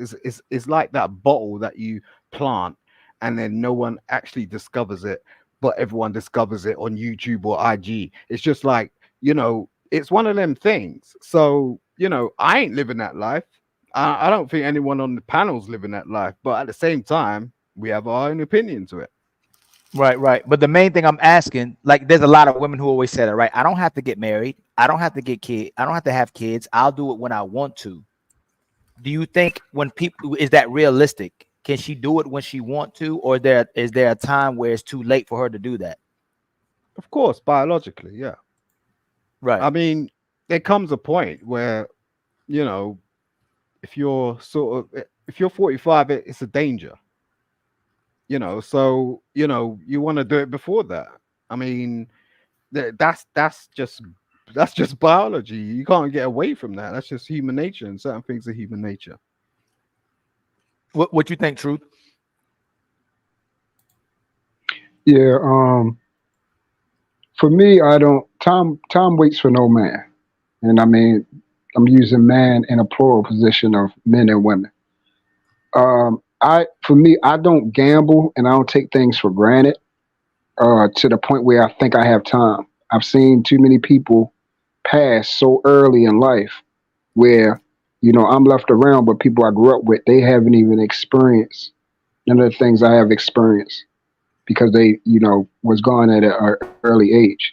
So to say that I have time is basically, listen to the word, I have time. That means you're trying to play God. You think you control what happens tomorrow in your life, and you really don't know what tomorrow. You don't know whether or not you're going to close your eyes and don't even wake up. It's so many people that has happened to. They literally were fine when they went to bed, and then next thing you know, somebody found them and they're gone. So those people who you are connected with or trying to make connection with, you need to continue to do that now. If you have the ability to birth, to bring life, to help transport things from the spiritual realm and manifest it into the physical, then you should do that. A lot of people are selfish though. Selfishness is at an all-time high. This is the main reason why relationships don't work, because no one's coming into relationships saying, hey, I'm coming to give you what I have, and the other individuals coming to give you what they have. Children are the manifestations of selfless and sacrificial properties. You have to be that way with children. You now live for them. So a lot of people, when they have children, it's now into, instead of a blessing, it's obligatory. So it means I have to do this instead of I'm enjoying my time being a father or a mother. This is a blessing. A lot of people can't bring forth life through their loins. What you think, DJ? Which doctor? I think mostly younger women say stuff like that, like women in their early 20s, and also women that's like into like academia, like college educated women. I got my career, stuff like that. But after women reach to a certain age, most women, they don't want to be by themselves, bro. I'm telling you, they're gonna find a boyfriend, a husband, they're gonna live with a girlfriend, they're gonna get a cat, a dog. Like most women that I know at a certain age, they don't want to be by themselves. You know what I mean? Like, So what age you think would be the preference? Well, hey, Fatty, I really wanted to hear about you because I know you break it down sometimes. What do you think, man? So, if woman could fuck around and have kids at 50, they would do exactly that. So it shows they have a limit. If women could party all their youth and then at 50s get some couple of kids and go, they will absolutely put it because that's what they do. They push it until they can, and then when actually made to actually take a decision, they do. One thing that nobody talked about was beauty. Mm. They absolutely have a life shell. It's not just about the kids, it's about the beauty. And they know the number. When they remember when they were saying the 30s are the new 20s, now it's the 40s are the new 30s because they Right. want to feel good about themselves. Sherry when Berry, they, she's good, right? Sherry yeah, Berry's yeah, good, yeah. right? She just hi Sherry. Hey, Sherry. Okay, I just want to say something about how Can I, older women feel. Sherry, can I just finish my point and I'll pass you the microphone? I promise you, that, okay? Yes, Thank you. yes. Damn. So basically, the reality is, I know you guys, some guys believe in God, and they know God gave you a fucking deadline. He told you, hey, there is your beauty, tick tock, tick tock. Here is your ability to have kids, tick tock, tick tock. Play around and find out. Play around and find out. So it's not men in society that are giving them like the end of the line. Is like a basketball player. Hey man, you better make your money at the 20s because there's not a lot of NBA players that are going to make the bulk of their money 30s and up. So it's just a limit, like just like we have a limitation on our athletic peak woman avid on their athletic reproducing abilities and their beauty. And to finish, Okay, I get to talk now. yeah, you get to talk now. It's just 1 second. Okay, I, Daddy. I don't know if you noticed. She said, "Woman like." Can you just play a little bit? I think can you just play like the first 10 seconds? You cut me off, Fatty. You told me Somewhere to wait majority till of women, a high very percentage of women only desire to be in relationships because society says that's what they're supposed to do. Majority of women would really enjoy being by themselves. They enjoy their peace. They enjoy their space. They enjoy being by themselves. But because society says somewhere majority of women, I'm clicking the buttons. This That's is the that's false. this is where the lie is. Oh my This is where God. the 1 second, Cherry. I got 5 seconds. Hold on, Miss Sherry. Hold on, Miss This Sherry. this is actually where the lies. They are never alone. Never. They're always fucking somebody, always entertaining somebody. Alone is what the man does. Man, let me get off these hoes. Let me wait a little bit. Let me clean my hair. Let me try to get my money. Let me try to get in shape. That's what actually a man does. I'm alone. Right. Women are never alone. And if they're alone, it's either because they are going through some physical illness or because they actually don't feel good by themselves to the point where they have some self-esteem issue that can actually, I don't want to take my titties sagged, and now I don't want to actually to engage in sexual relationship with a man because I'm insecure about myself. They are Right. never alone. So this woman says, I enjoy being alone. When was the last time you had a date? Last week. When was the last time you had a dinner with the opposite sex? Last week. Whatever the last time you went on? Like, it's always about that. Men are not limited because men can be losers for 40 years.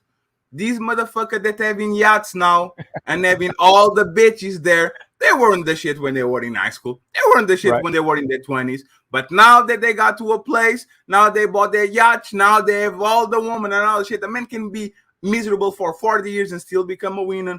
A woman, unfortunately, is very rare that she's going to win on the latter part of her life. So, Cherry, Right. you got this, Cherry.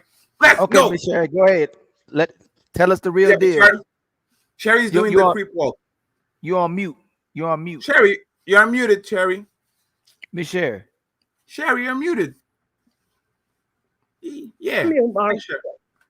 Let's go. Now, all I was trying to say is what you said, Fatty, was true in a younger woman's age.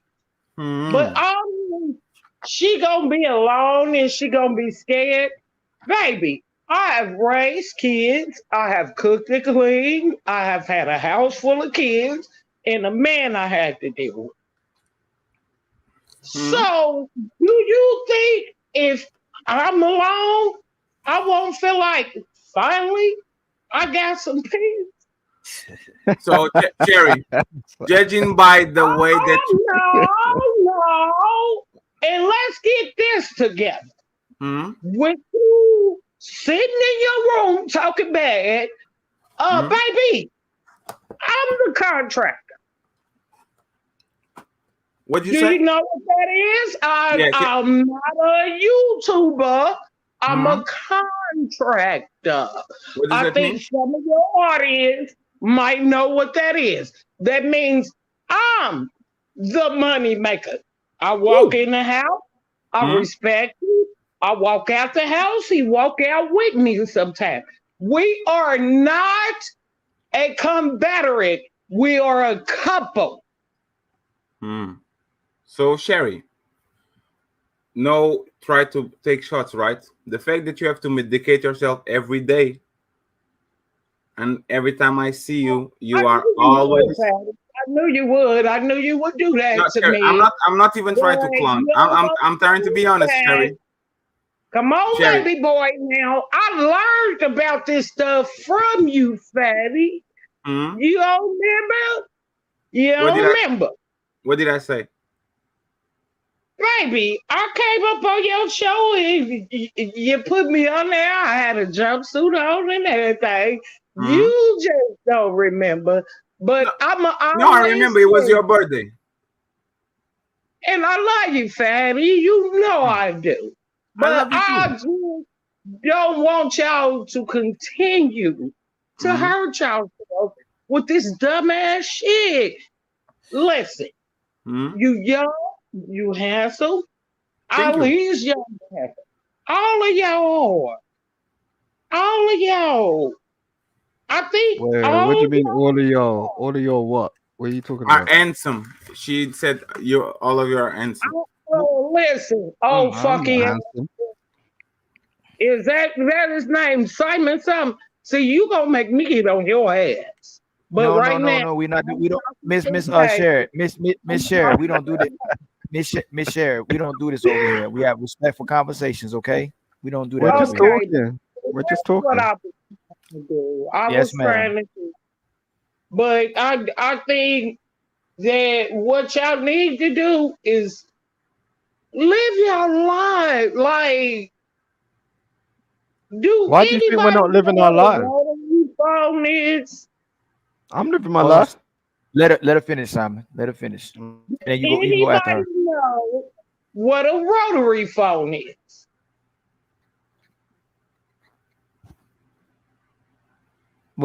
I What are you trying think to that ask us? girl needs to know what a payphone is. We know what What a pain I'm phone is. what I'm saying is, fatty baby, don't do me like that, okay? No, it was not doing you like that, Sherry. But I'm that's the talking to thing. you. But what I'm saying is, we had to live our lives according to what we had. Yes, Also, you. clothes. Y'all took them to the cleaners. Yes, you probably was a great mother, great wife, and No, all that, right? I'm But not agree. We but that's dealt with what we had, and we did not speak bad on one another. that's We good, Sherry. dealt with what we had. So Sherry, this is the thing with this woman, right? Oh, we are good by ourselves and da da da da da. First of all, like I said, they never are there, and the thing is, and the status are there. How many women are medicating themselves to sleep?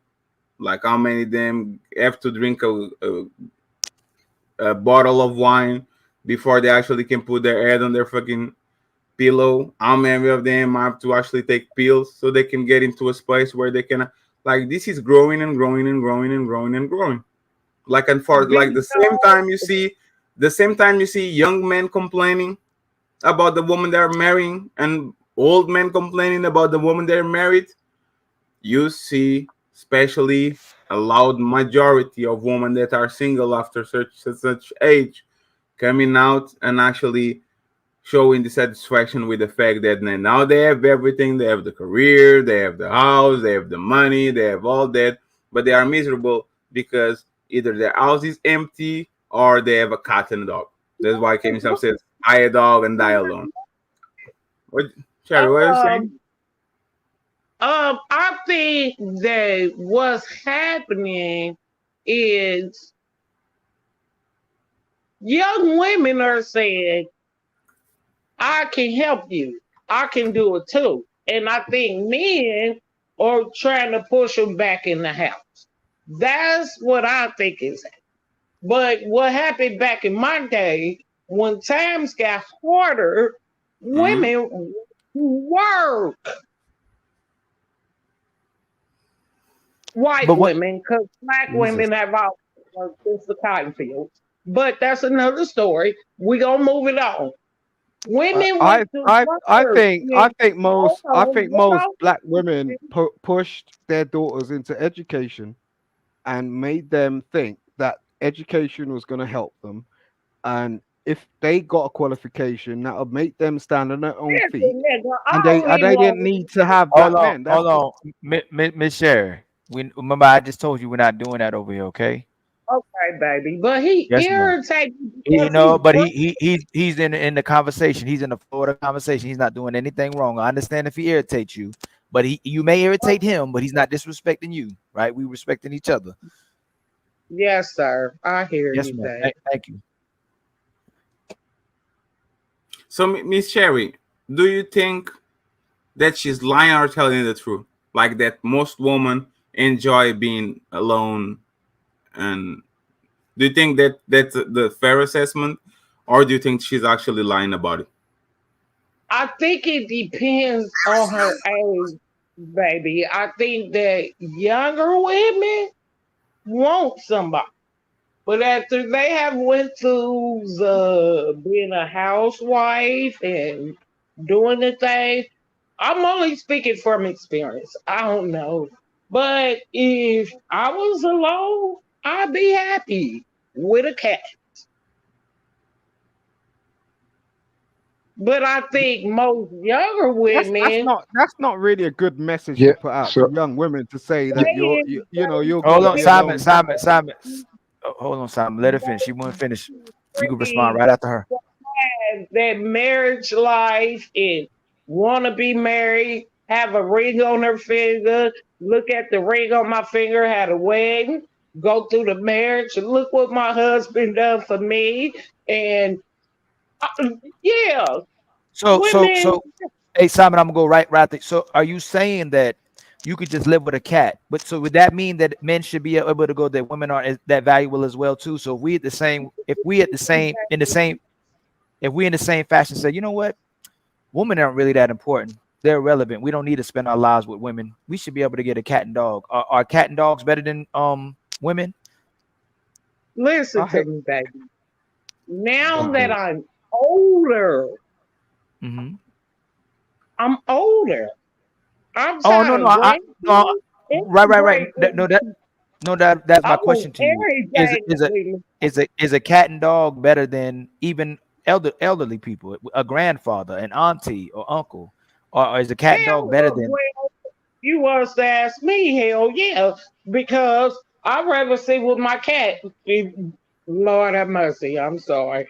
I You should see say what's going on around here? hey, God damn. hey, Ali. that. Yes, sir. Yeah. So one thing that I learned over the last 2 years is men or women are vastly different, even down to No, they ma'am, not. I'm speaking. Ma'am, I'm Oh, speaking. Thank you. So yeah. we are vastly different in our approach to life, relationships, and what we truly want and desire. So a woman, it is basically it's not good for man to be alone.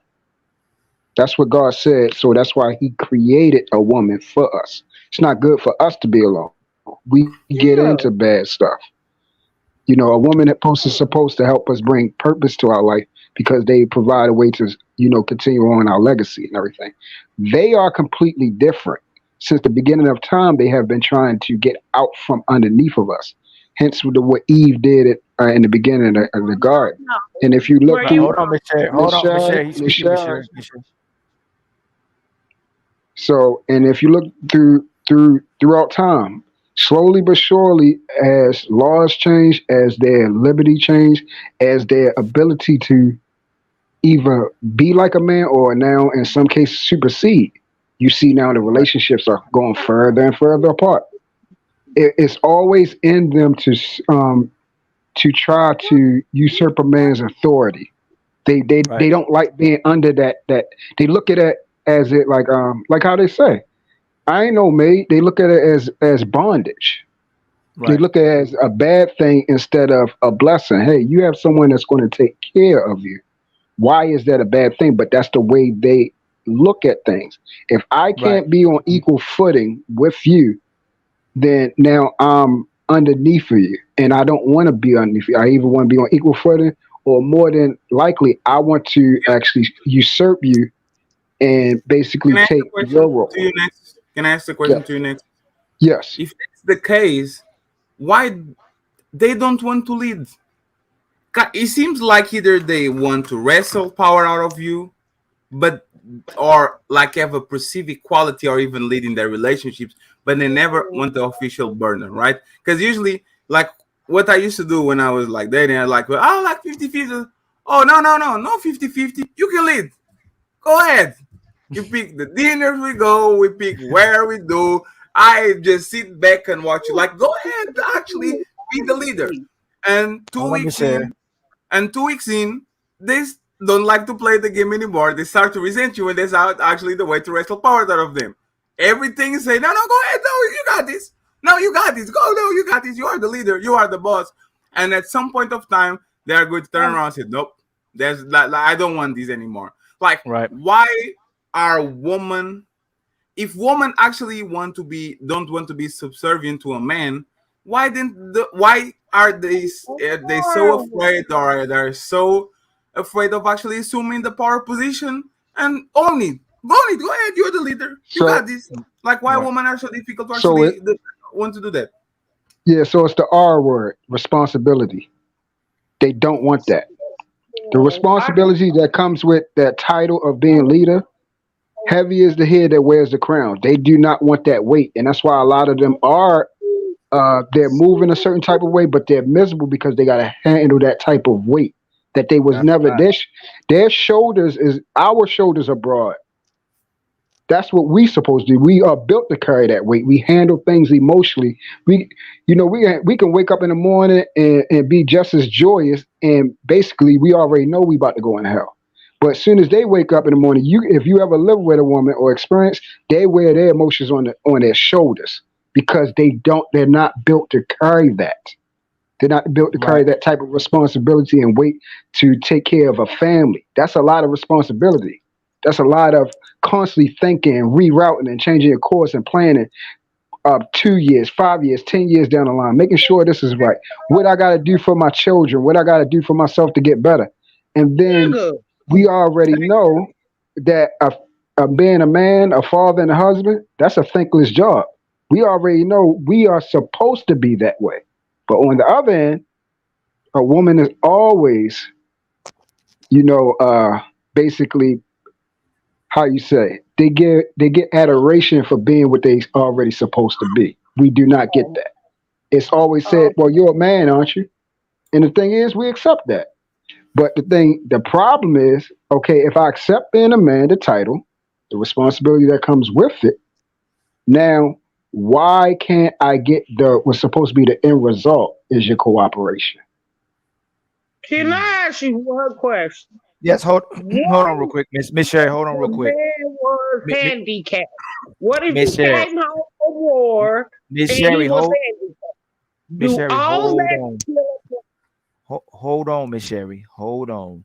I appreciate all the 50 people that's in here. Please hit the like button and the subscribe button. And if you can, please hook your brother up. Show me the money! Show me the money!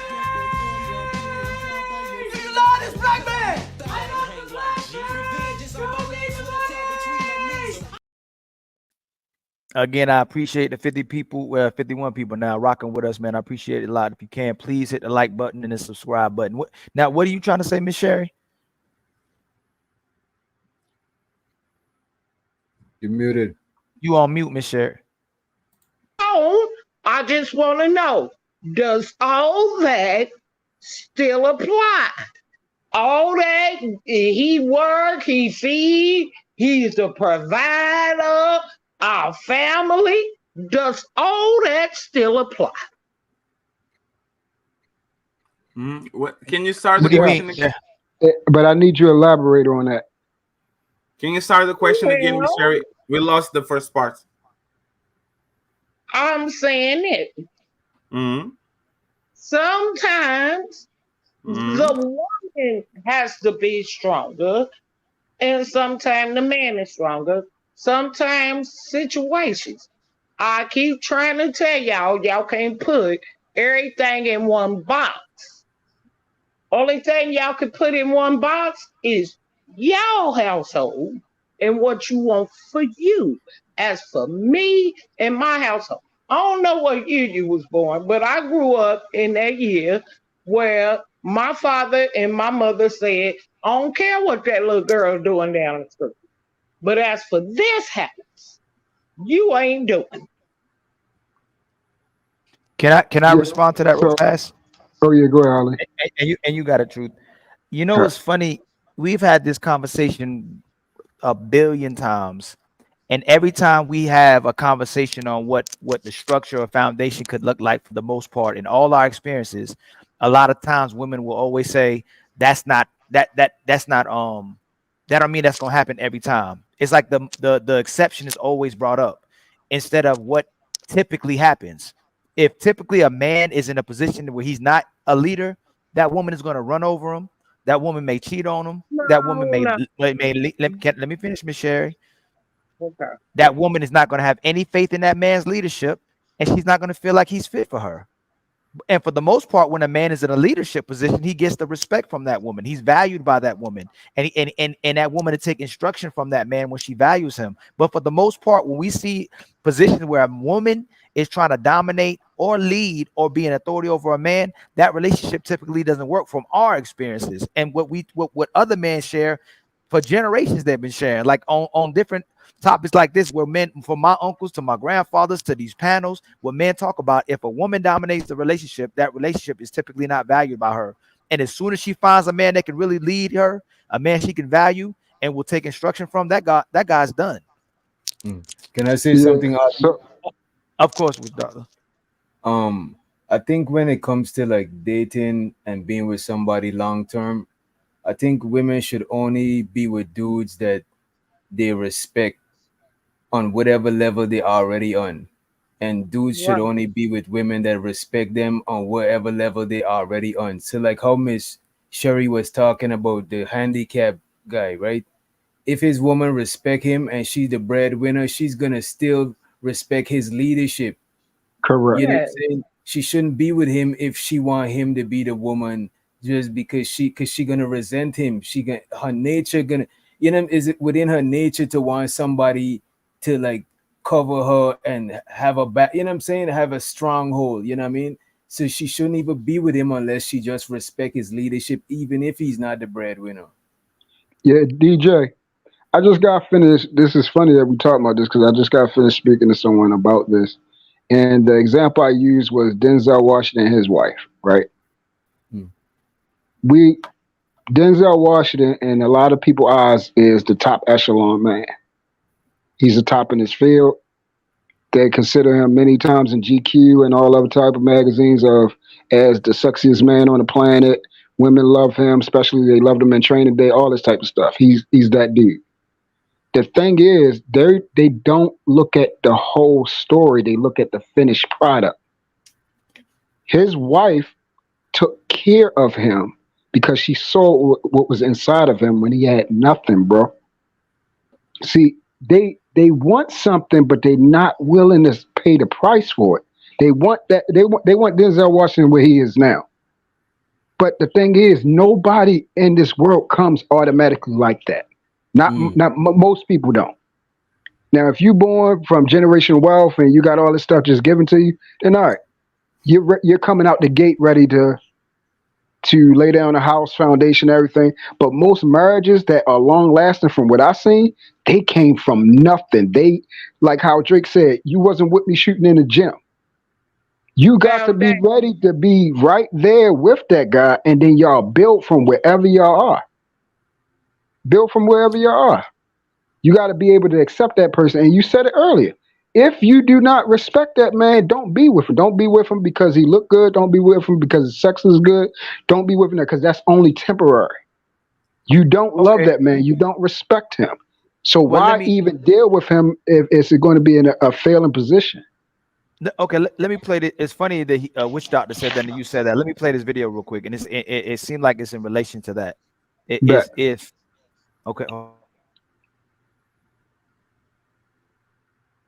One of the worst things we can do as men is to be with women who don't want us. I've been in that position too. I have simped. I have done stuff. I've been in the friend zone. I've done all that kind of stuff. And I will tell you, gentlemen, don't do it.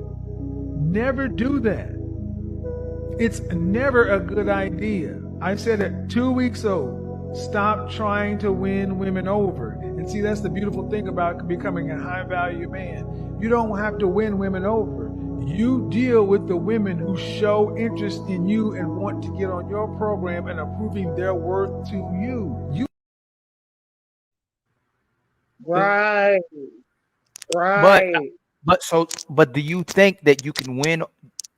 Do you think that there's times where a woman may be in a certain position, or man, where you can win over someone or get their respect? Or do you think that's a waste of time if you have to convince her to do that? Like, do you think that if you have to convince her, you're always going to be jumping through obstacles and hurdles versus her immediately respecting you? Do you not think that she can end up respecting you or wanting you? It's a waste of time. It's a waste No, of time. It's a waste of time because I actually disagree with you guys.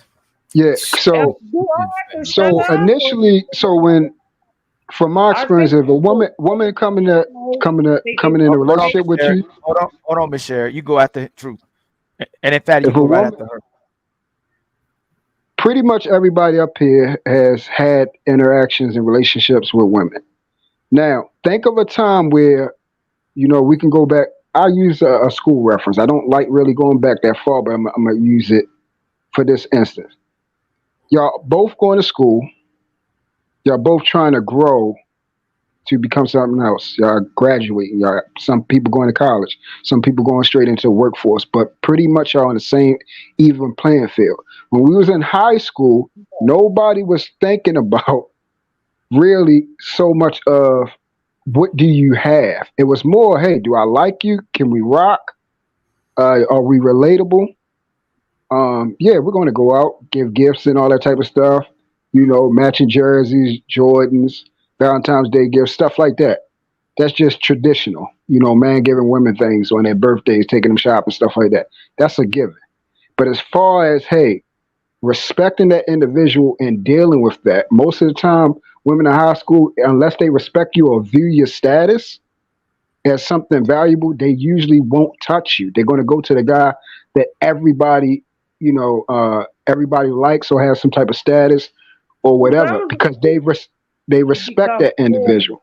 So now taking that outside into the daily, like us as men, when you meet that guy, you can tell already whether or not he's on some type of trajectory where his life is going to grow. No matter how minuscule it is at that time, you can hear inspiration in someone. You can hear that they got progression. You hear that they're going to improve in some type of manner. If you have actually been around a man like that, a lot of women have not been around an actual man. So they don't know what it look like. They only think of a male in his dingling. And if he worked, he got a job, he got a car, he got money. They think that's a man. And I keep telling them, no, that's not a man. Does he have purpose? Does he know who the hell he is? Ask him, like, yo, do you even know who you are? Why are you even here? Why do you want me? Why do you want a relationship? Right. Why do you want family? If you actually ask them that and they can't answer that, dip. But y'all don't come into asking that. Y'all coming in infatuation, lust, and want to have fun, want to be free, Where the vibe at? That's all you hear. I want to feel a vibe.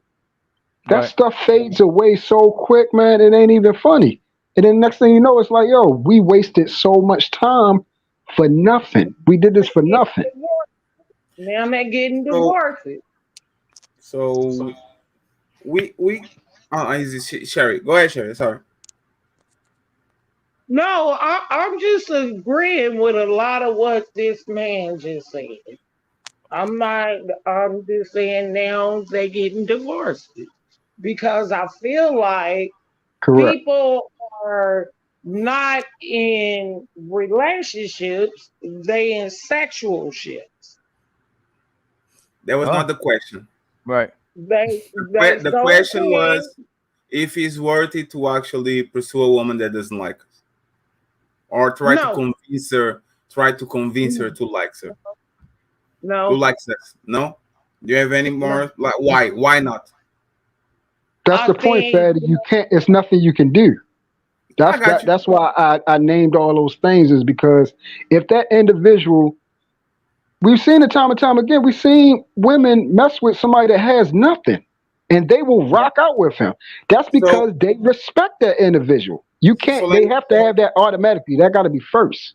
No, I think actually you guys are wrong. And women do this to men all the time. They do the bait and switch. Right. You kind of not feeling the woman like that. She starts cooking for you, stop sucking your dick, stop massaging you, and you kind of warm up to the feeling. Oh shit, now you went to she sucking might be your dick official. and And then this massaging. That's God. all you want. Buy whore. This Sherry, Miss one second. Sherry. Not Miss Sherry. We made it. Okay, I'm I talk sorry. about this in the beginning of the show. The first time is a warning. The second time is a drop down, and then third time you got to come back. Okay. So I I'm letting you know. didn't tell anybody, Ali. I No, you've been. simply stated my No. I'm point. telling you. Let me I'm. know, I'm Sherry, just. but you need to listen. We are talking to. When you finish talking, we can go ahead. It's fine. I I'm appreciate just If it. telling. you I'm just. want a woman just to massage and do the sexual stuff, then you're not looking for a wife. You're looking for a whore. I swear to God, please tell them what I'm saying. No, he. That's not what he meant. He understands that fully, Michelle. That's not what he was saying. What So he was so countering what I was saying, where I'm saying they have to automatically respect you. yes. It's not I, gonna come down the line because but now let me that she's faking it, she's faking. yeah, but next, that's the thing. The same way women run a game on men, and they actually put the best foot forward, try to actually get on your good side, and you actually consider them, and then you give them the relationship, and now they bait and switch you because now they have what they want, so they never relapse to the person they were. Is that men have to play the same game? They have to show interest because a lot of men, the problem is not about convincing women; it's putting the foot on the door. As soon as they get the job interview, they can do whatever the fuck they want. As soon as they sit on that table to negotiate, now you are on my. There's a character. His name is Trafalgar Law from One Piece. He has like this shit called room, where he literally puts a bubble next to him, and if you are inside of that bubble, he can do whatever. Like you can be the most powerful character in the world. If you are inside of that room, he can do whatever they want. He can take his art. He can switch places. He can break your neck. A lot of people are like that. They just need to put the foot on the door to get inside of that room. And as soon as they actually have the opportunity to woo and wow that woman, they do the bait and switch. Now, oh, you think I like you? Now I'm going to make you pursue your validation. I want to be next to you so you can see the amount of hoes that want me. So now you have that pressure of actually competing with the other woman. I want to be as much as available as possible. I want to give you the hot and cold treatment where I kind of play with you, where I'm always very available, and then I can pull myself back. I will love bomb you to actually you liking me, and then now you are playing my fucking game because now you are looking for my validation, and now we can actually start But running official but business as you are the person that is actually competing for my shit instead of the other way around. A lot of men do that, and a lot of men are very capable of doing. It's just the fact that you need to know what you're doing, and you need to actually start in the feminine frame, and then as soon as you can switch the shit around. So now the woman is the woman that has to qualify to you. that Hold happens on, all. DJ. Might be a waste of time. Hold on, DJ, real quick. Real quick. I'm gonna make it real quick. Go ahead. Yeah. So I'm gonna go back to what you said earlier, Fatty. Hmm? We already know all games have an ending. See, I'm not coming in no situation playing no games, so I can spot exactly who you are. And soon as that mask come off, then now I know what I'm dealing with. And now things have to change because now if you get with somebody based off what you're saying, where y'all flip flop playing games, it's basically talking about power tripping. So now in one instance I have power, and in another instance she has the power. No, that's not So power tripping. No, sorry, next. That's not power tripping. Power tripping is you abusing your power. That's you changing like a battery, right? There's the positive pole and the negative pole. The one like you actually have to actually switch that to your pole, and it's not a game because let's be honest, all of a relationship is a dance to see who leads, a dance to see who looks better, a dance to see who needs the other person more. That's why they say the person that likes the other person more usually wins. If you can actually get on a relationship like that and you actually can make her like you more than you like her, the game is done. Now you are on my rules. Now you are going to acclimate to my fucking standards, and now we can good to go because I changed the game and you now like me more than I like you. The problem is men try to convince women to like them and they keep continue and they never actually change the frame. But if they change the frame and now the woman is the one that actually has to validate himself, that is what you say, DJ. You say So that too much. Is the question, is it worth it, right? Because if somebody, if I get to know a woman and she know me and she not feeling me, then I'm not fucking with that shit. You know what I'm saying? I'm fucking with who is reciprocating my energy. I don't think it's worth trying to convince a woman to receive your energy like that. I mean, after you put out who you are when y'all getting to know each other, I think that's enough for y'all to see Can if you y'all stop there, please? Remember what you said after you met each other. You're already on the door.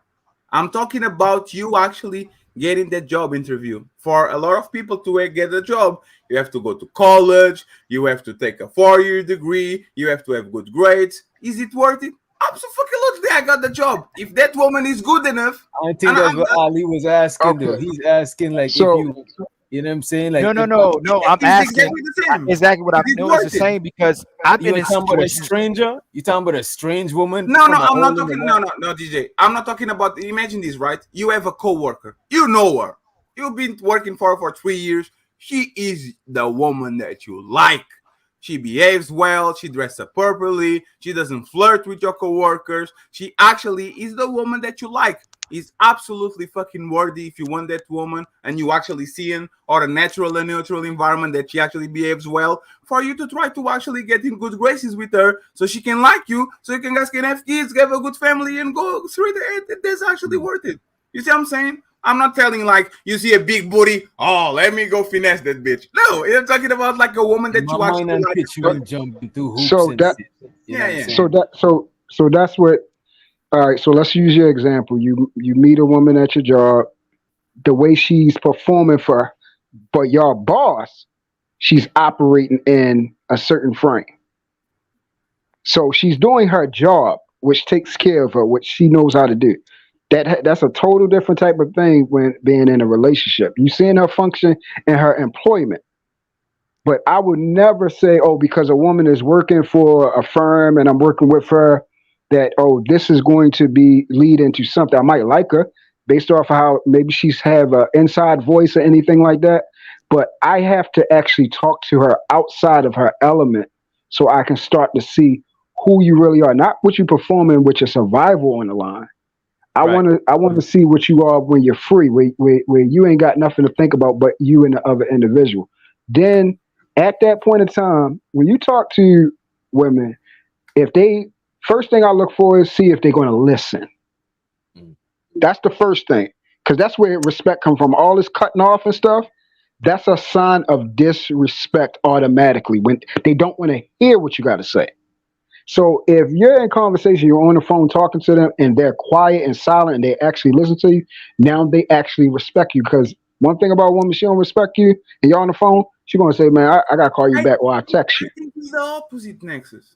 I think if a woman really like you, she will talk. She wants to talk with you. Bah, bah, bah, bah, bah, bah, bah, bah, bah. And you're just okay. Okay. No, I'm not saying she don't talk. That's not what I'm No, no, saying. no. I'm I get saying you. I get when you're you. You're speaking and it's so something meaningful, she's going to want to hear it because You she mean wants like to she don't learn. yield, like so she but don't this is what yield to I'm you. this is what Yeah, I'm talking about. exactly, I'm sorry, DJ. DJ. Exactly. So but this is what I'm talking about. If you are the one for I know I get what you're saying, right? If you talk and she be quiet, this she wants to listen what you have to say, right? What's up, Chris? But the thing is, for example, the phone call is actually good to see who is on the like if you are on a feminine frame or on a masculine frame. If the Mm-hmm. woman wants to call you and talk to you and talk to you and talk to you, and you're like, okay, okay, okay. She actually is the one trying to convince you to be with her. If it's the other way around, or at least she's trying to actually get some validation from you. If it's the other way around, and the guy is the guy, blah blah blah blah blah. I do this, I do that, and I like this was my day. This is actually the guy actually trying to maintain a connection to a woman because the woman is not that attracted to him. Because if that was the case, like women for some reason get excited when they are around men that they like. Like they want to Can talk I about ask their a shit. They Yeah. question? want Can to. I ask a So question Fatty, now? when I'm saying I'm talking about, all right, we on here having conversations, but for those who actually know me, I can go weeks without saying anything. You see what I'm saying? I just go out and function in my life and do what I got to do.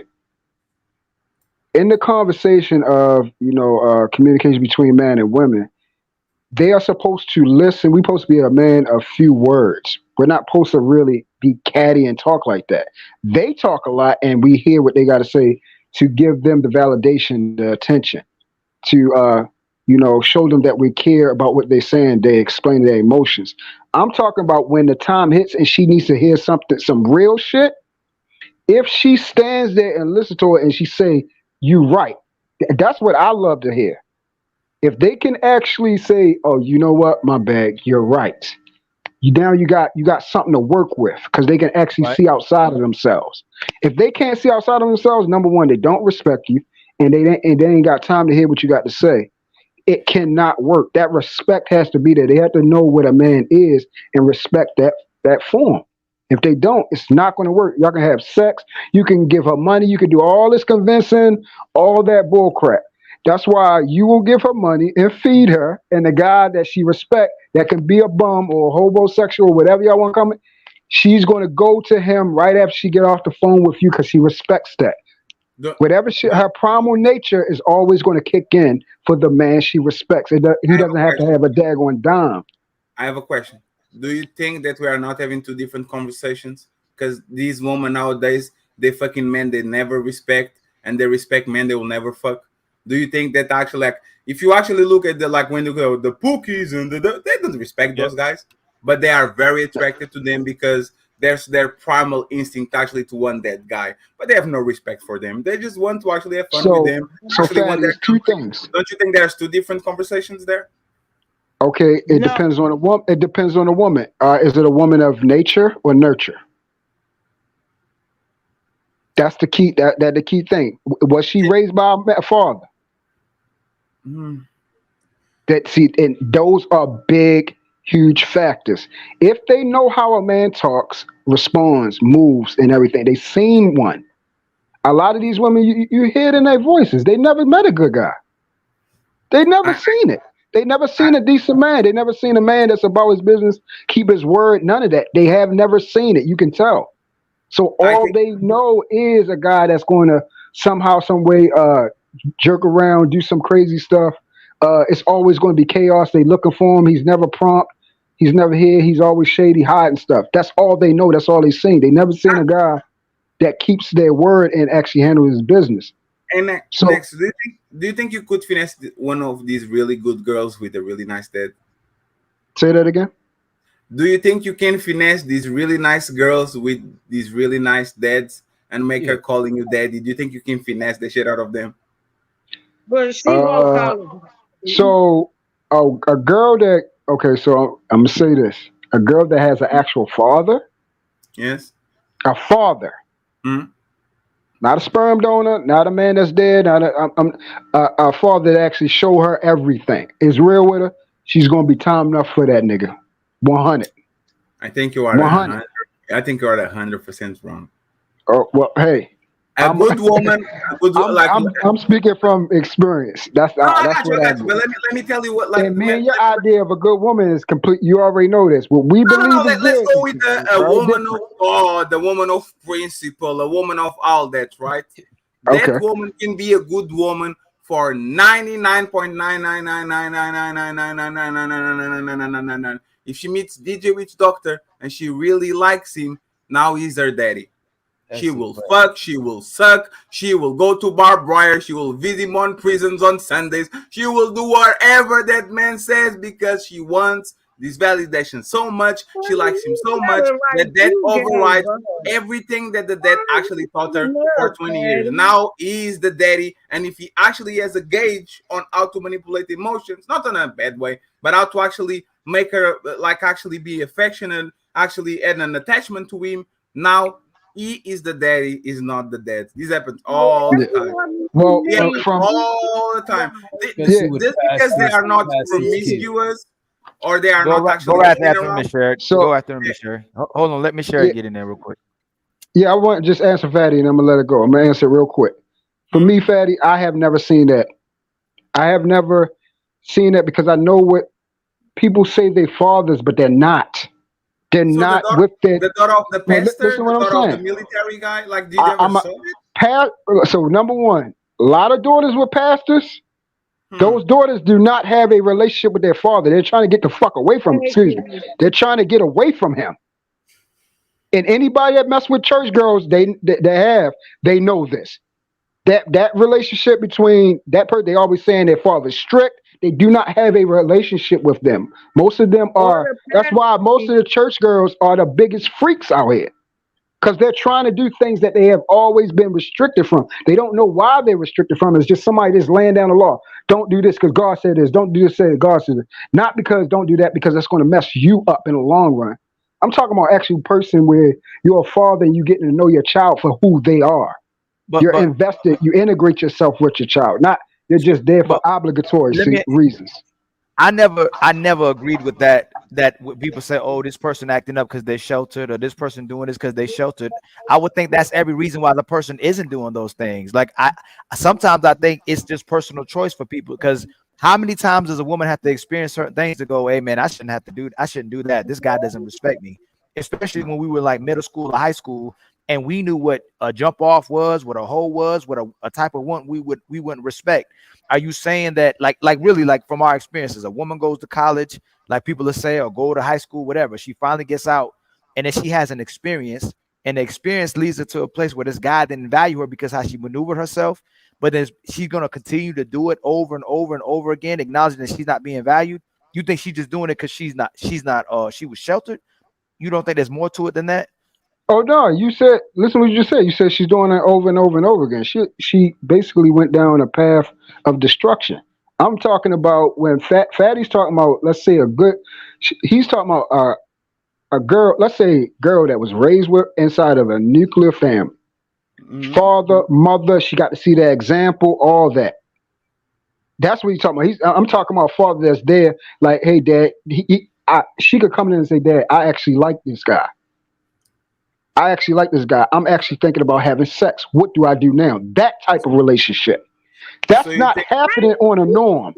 so That's so not. so so, so First of all, fathers do not even want to even think about their daughter getting hit.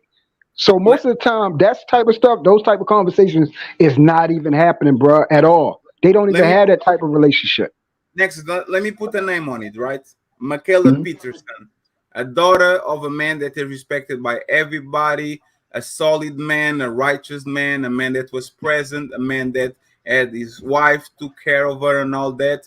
And now she grows up, she marries a guy, she divorces, she puts a kid on, like the guy puts a kid on her, a good guy, a respectable guy. She dumps the guy, flies go to Romania to fuck Andrew Tate, the worst bad boy of the last 20 years, leaves the guy on a fucking hospital bed because the dad was actually sick, comes back, now gets another guy, and now that she had an adventure. Now he's looking again for the good guy to marry and all this shit.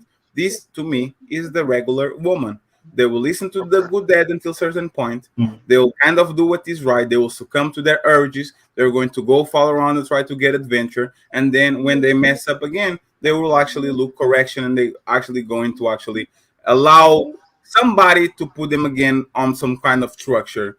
Don't you think that this is an average woman that has good parents and good daddies and all that? Or do you think these women with good parents are literally doing like what their parents told them from 15 to 29?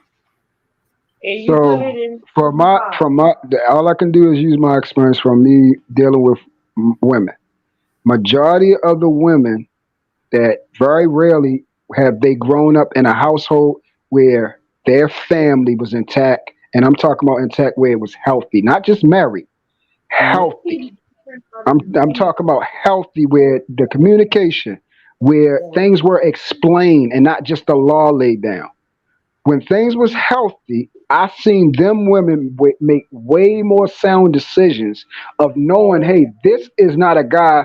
First of all, they not even going past the threshold. If you're not like my dad, I'm not dealing with you. I'm not dealing with you at all.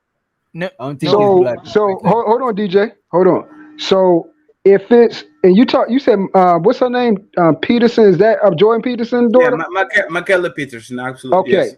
So number one, we look at Jordan Peterson because he's talking from a masculine frame of how life situations.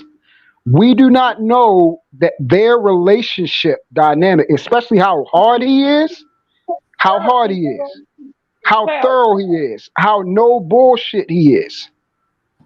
I got to With daughters, you got to be on a certain type. You got to be able to connect with them on a different type of level than what you do with your son, bro.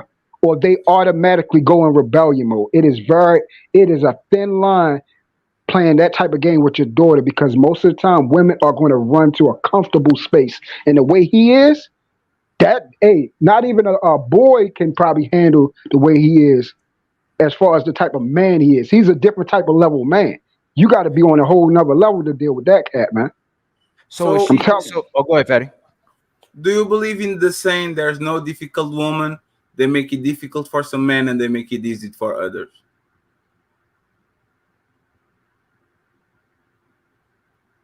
Let me repeat myself. No. You don't believe there's like there's a man with a key that can crack, that like she can actually be difficult for a lot of people, but she will facilitate for the guy that actually she truly likes. Don't you think there's man there with the master key that can open her lock, and not actually, but like actually make her like, make her like her? Like, do you think that actually doesn't happen for 95% of women, 99% of women? Let's go majority. So if that was the case, then we would have more relationships that were intact, because they can at least find that one. You only got to get it right one time. Women could be way more successful than we are, bro, because they have what we want. I think you missed my point. Let me give you an example. Okay. My second girlfriend had a terrible attitude to everybody. Always the resting bitch face, didn't talk with nobody, short fuse, all of that. Then she comes around next to me and she acts like a fucking kitty. All lefties and shit, all of it. My dad, same thing. Very stern attitude throughout their life with everybody.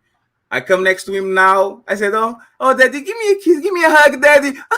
Stop. Like, I can break certain people because they have a liking for me that other people don't have. I can have special treatment from a woman. It's like okay.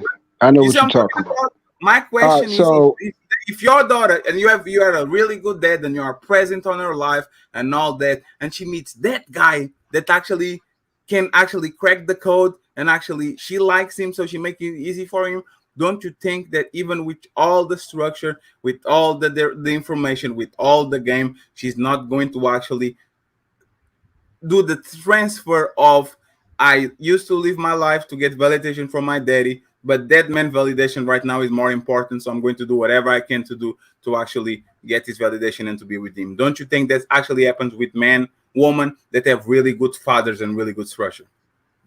Right. So the first part I agree. The second part you changed it back to the parental to Yeah, child yeah, relationship. yeah. Mm. Okay. So I'm gonna start with the parental to child relationship. Once again, the way I look at it is, if my daughter does something, I failed at something, bro. Exactly. I Let failed me at something. say something after Something you throw that. something I missed. I did that. I will never put something on my son or my daughter when I'm supposed to be there to teach them everything that I did wrong. That a lot of times we want to talk to them about good things, but we don't want to come to them about what really Yeah. took us off course. A True. wise it's an old proverb. I'm say this proverb, and I'm gonna let you get to it, Ali. Proverb says it's an African proverb that says a smart man learns from his mistakes. A wise man learns from the mistake of others. And that's just as plain and simple as I can get right there. I think Yes. Yes. Can I, and after I go, Paulo can go, and then multi And generational can go. checkmate. damn, bro. Let me just say one thing real quick to truth point before we Oh, get away from of course, DJ, of course, for like sure. you know that hip hop music, especially like gangster rap, is mostly consumed by kids in the suburbs with good parents. So sometimes when people are being taught one way, they got a curiosity for the other side of things that they never really knew about. You know what I'm saying? And they sway that way. So sometimes it's not all about the parenting. People just got a mind of their own, and they like Fatty was just saying, sometimes it might have a different dude that is completely different from her dad, and he got the master key. You know what I'm saying?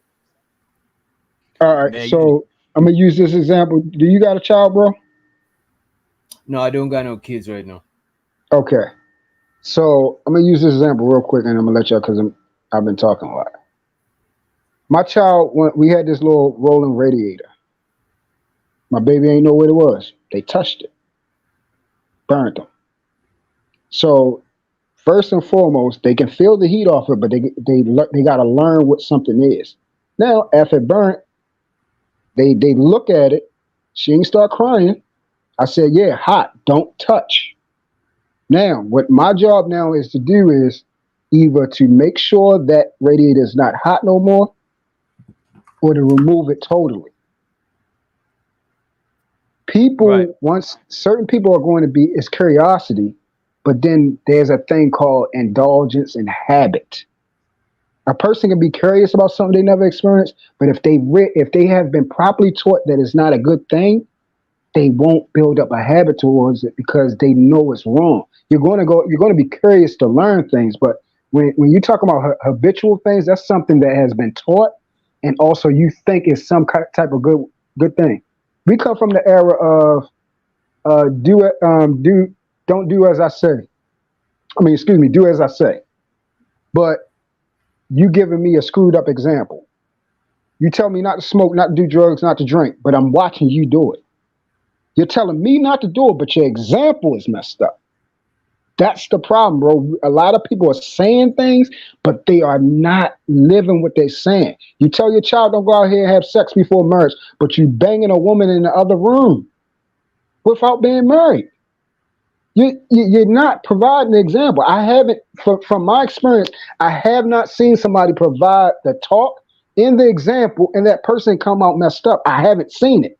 They have But but failed but at there's something, bro. but there's I the thing. haven't seen it. You didn't fail. You are a human being. Your son will smoke when you told me not to smoke. Your son will fucking do Hold on, Fatty. You're fucking Was missing I the point, fucking smoking? Fatty. told. Was Your I You're missing son the smoking? is point, going Fatty. to have raw sex. Your son will have to do a bunch of things that Did I actually is do it, going. Fatty?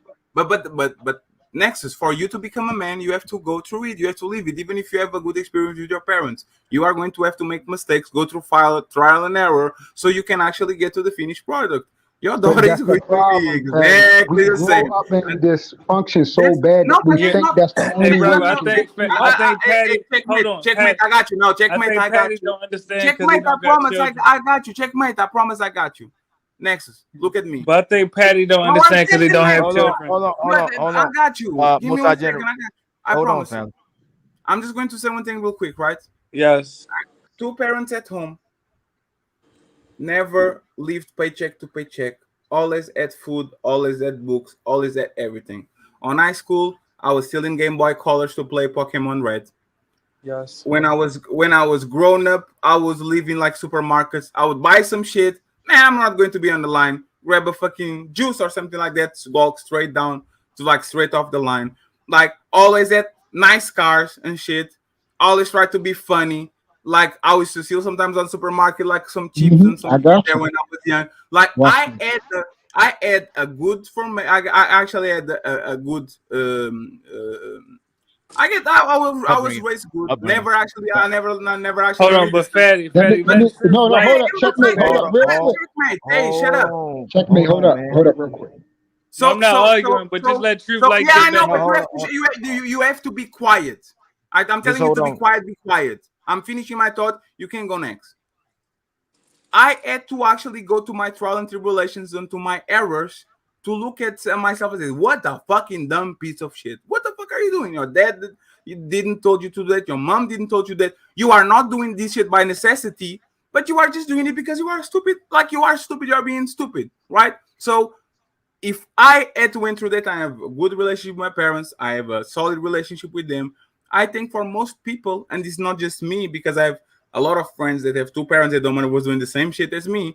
It's just the fact that sometimes the validation of your friends, the validation of women in front of you, the validation of people around you are going to supersede the validation of my mom and dad. Because now I'm with Ali and DJ and we are on the street and I want them to be my friends and I actually want their validation more than I like my parents. So I'm going to actually pursue the shit that they do, even if it's some nasty shit, just because I want to be inserted in a certain group or in a certain crowd. I think that's like that to everybody. And actually, even worse, I think women are more prone to actually fall to peer pressure when it comes to bad habits. If they hang around with hoes, I don't care how much of good education you got, you're probably going to end up a hoe. I'm sorry. All right, That's this is my usually what last question and I'm done. Hold on, Fatty, hold on. what do No, you no, mother truth, and truth, truth. father Hold do? on, truth, This truth, is, truth, I'm going truth. to We drop gotta down, move. Ali. No, no, but we gotta move. Truth.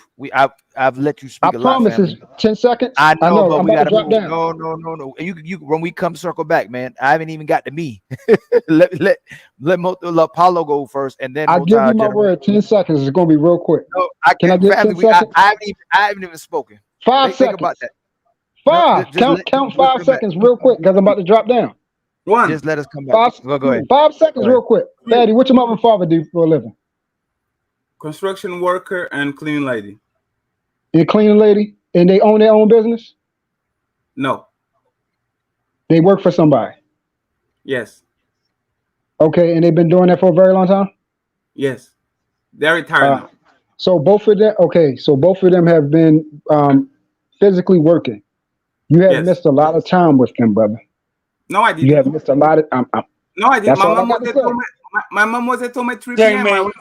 I went to school. I got home and my mom Checkmate. was there. As soon as I got there, my mom was like, "There, hey, Patty, what you doing? You want pancakes? Patty, pass the mic, Patty. We gotta move forward, Patty. Hey, don't call me Are you? Patty again. We Yeah, gotta yeah, pass yeah. the mic, Patty. My name is not Patty. Okay, go ahead. Go ahead, Paulo. What you think, brother? Where do I start? Line me up, Patty. I think we've jumped over a few topics. Well, I really believe this is the problem with our society. We make constant excuses for women over and over and over again. Like the man is supposed to be a responsible and adult, but we treat women like children all the way until adulthood and even past their adulthood. We'll bring up trauma. We'll bring up PTSD. We'll bring up their life experiences over and over again and give them a reason for, man, I can't do it no more, and give them constant justification for their behaviors. When does a woman have to be accountable for her behaviors? And then if you ask a woman to be accountable for her behaviors, then you hate women, or you're not being understanding of a woman, and you're not being sympathetic to her. But nobody cares about us. Like if we show up broke, if we're not established, if we don't got nothing going on for us, if we had childhood traumas, if somebody find me and you, Paula, with dusty clothes and stuff, somebody's just gonna walk right over us. That's the part I think we're making excuses. Like a woman should be responsible for her behaviors and what kind of guy she gets in her life. I understand that we have certain interactions in life, certain encounters in life that can hold us and set us back, but it's her responsibility to show up for me as a woman, and it's my responsibility to show up for her as a man. Would you agree to that? Yeah, I agree to that. I think that there needs to be a differentiation in this. I guess this question: are we requesting all women to be accountable, or are we requesting the women that we're dealing with in relationship to be accountable, or both? I'm saying that society as a whole, I think we should ask for men and women to hold themselves accountable. But obviously, we can't ask people to hold anyone accountable that's not connected to us, right? Realistically, you can only ask a woman to be accountable that's under your coverage. A woman can ask me to be accountable if I'm connected to her and I'm giving her instruction and I'm supposed to support her. You get what I'm saying? But if I'm going to create a relationship with her, it's her responsibility for me for her to show up as a woman for me. And it's my responsibility to show up for her as a man. I can't make no excuses and put anything on top of her, and regardless of what my experiences are. If I'm still going through something, I shouldn't bring her into my life. And I think if a woman's going through something, she should give that man the same reservation. If she knows she's going through certain things, if she meets this guy, and then she's going, "Oh, I'm doing this to you because of what happened to me in my past life. I'm doing this to you because what happened to me when I was a kid. I'm doing this to you because every time I interact with you, you remind me of what this last guy did." If she's going through that, I think she has to address the things she's going through life first before we can even have a relationship at all, because I'm going to ultimately be her problem. It's not even going to be her anymore. It's going to be us being her problem. Yeah, I agree. And I think there's a multitude of issues that we're facing as a society at large. I think feminism have done a great damage to women in terms of convincing women that men and women are the same. And what that sort of entails, a part of that or a byproduct of that, is that now women no longer respect men to the degree that they should. We as men also have constituted to this issue in the sense of we no longer build great values. And even when we talk about values and principles, this has been an issue with the space. Every time I hear someone says values and principle, I try and get them to contextualize. What are the values you're talking about? Can you explain what those values are? People use it as buzzword. They've run, "Oh, men of values, men of principles." What exactly are those things? Because we can't even seem to define what they are, yet we speak on it so casually as if everyone understands, right? So we play equal part. So when I think as individual, we should be accountable to ourselves when we're damaged. And when we seek relationship with other people, we should at least walk into those relationships admitting that we're damaged. However, we're doing the work in order for us to recover. That we're not seeking relationship in order to repair ourselves. It is that, look, here are my flaws. If you accept them, I'm willing to put in the work, and I will do my best not to hinder your progress or be a barrier to you because I'm damaged or hurt. Right. We don't have these sort of conversations. People are so stuck in it's about me, me, me.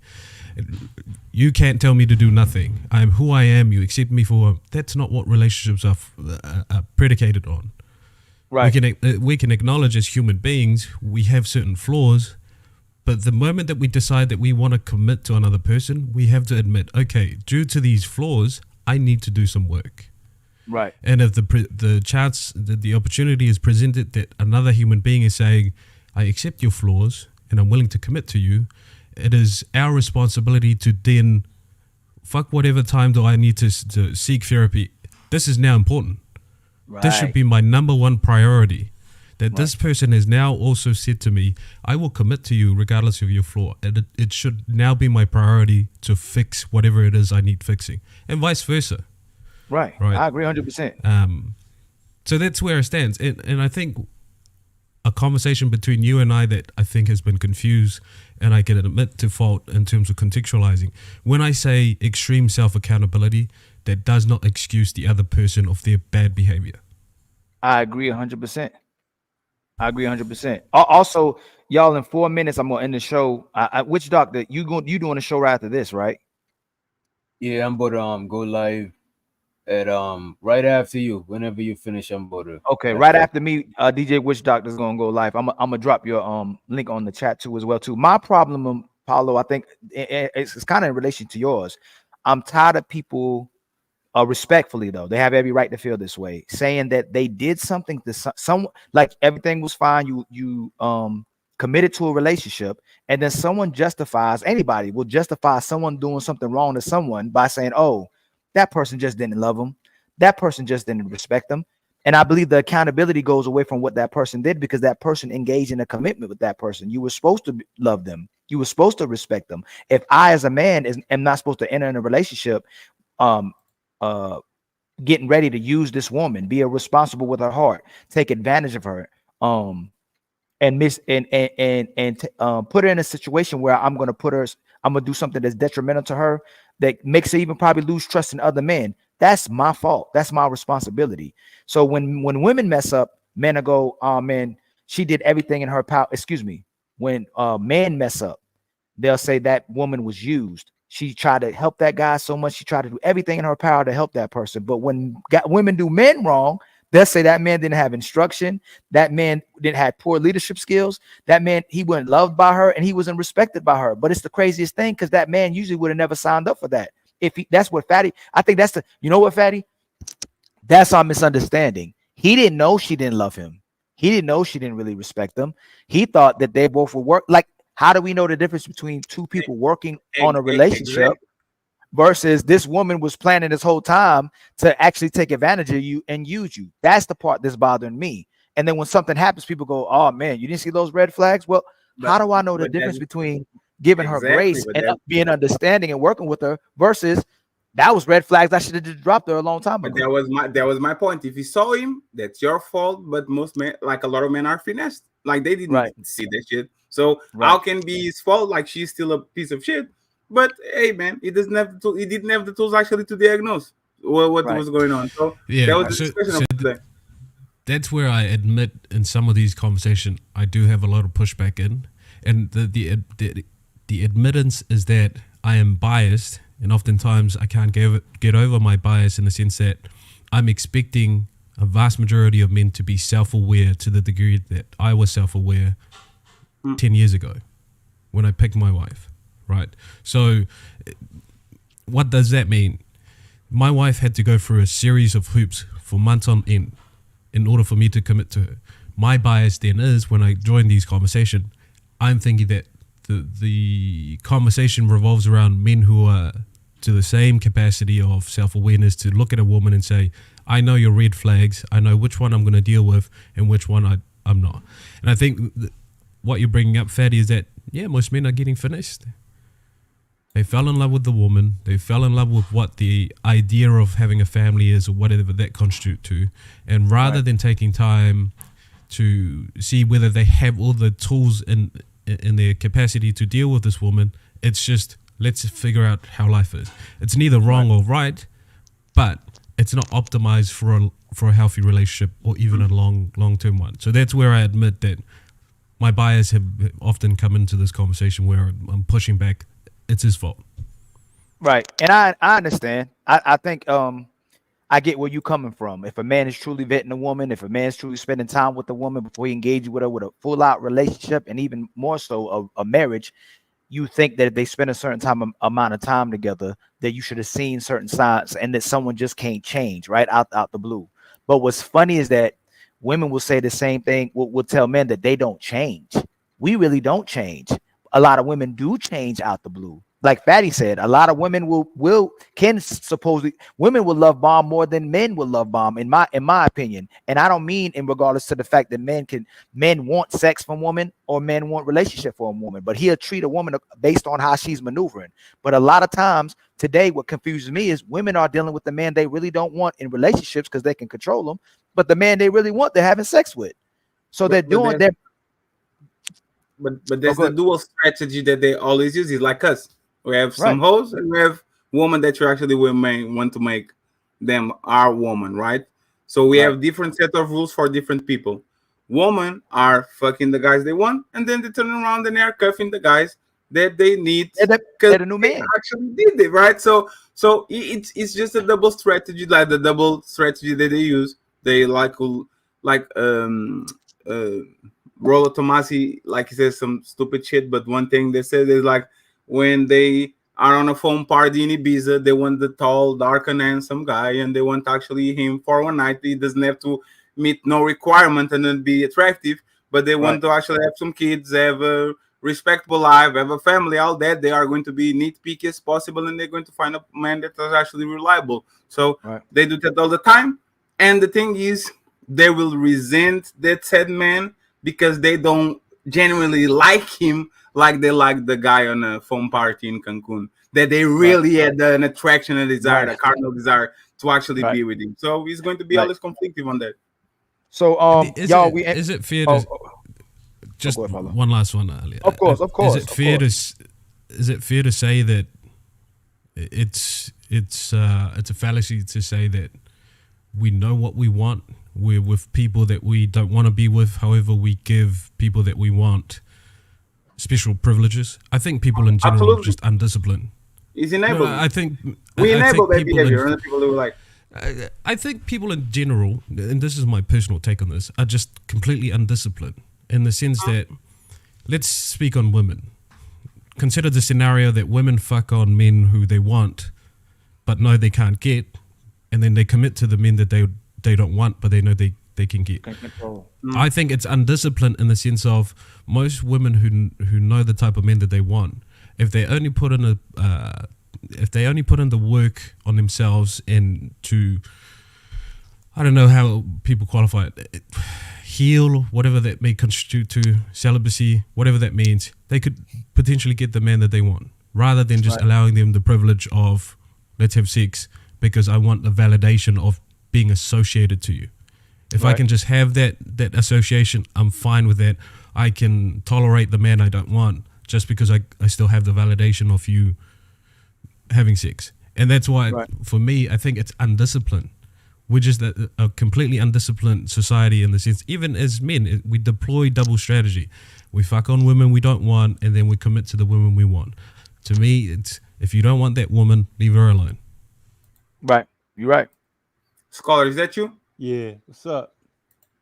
What's up, brother? I'm sorry. What's going on, Just, that's I fine. don't know if you recognize him, but you're about to go, right? Yeah, Scholar. I might come back, man. I just gotta go handle something real fast. But I'm gonna end the show for right now, Scholar. Man, I love that you came through, man. I wish you came through earlier, but I might come back later. But I appreciate everybody coming through. Like and subscribe. Don't hesitate to send your brother a cash app. If show some love to your brother. But I appreciate everybody coming through, and I may come back. I think I may come back still tonight. I wanted to go for another 3 hours, but I gotta go take care of something. Huh? We're going to go to DJ Rich Talking for 1 hour or so, 2 hours, and I may come back and you then pick it up from the there. conversation. Okay, y'all be safe, man. Thank you so much for coming through, and like I said, I may come back. I appreciate you. Peace out, y'all.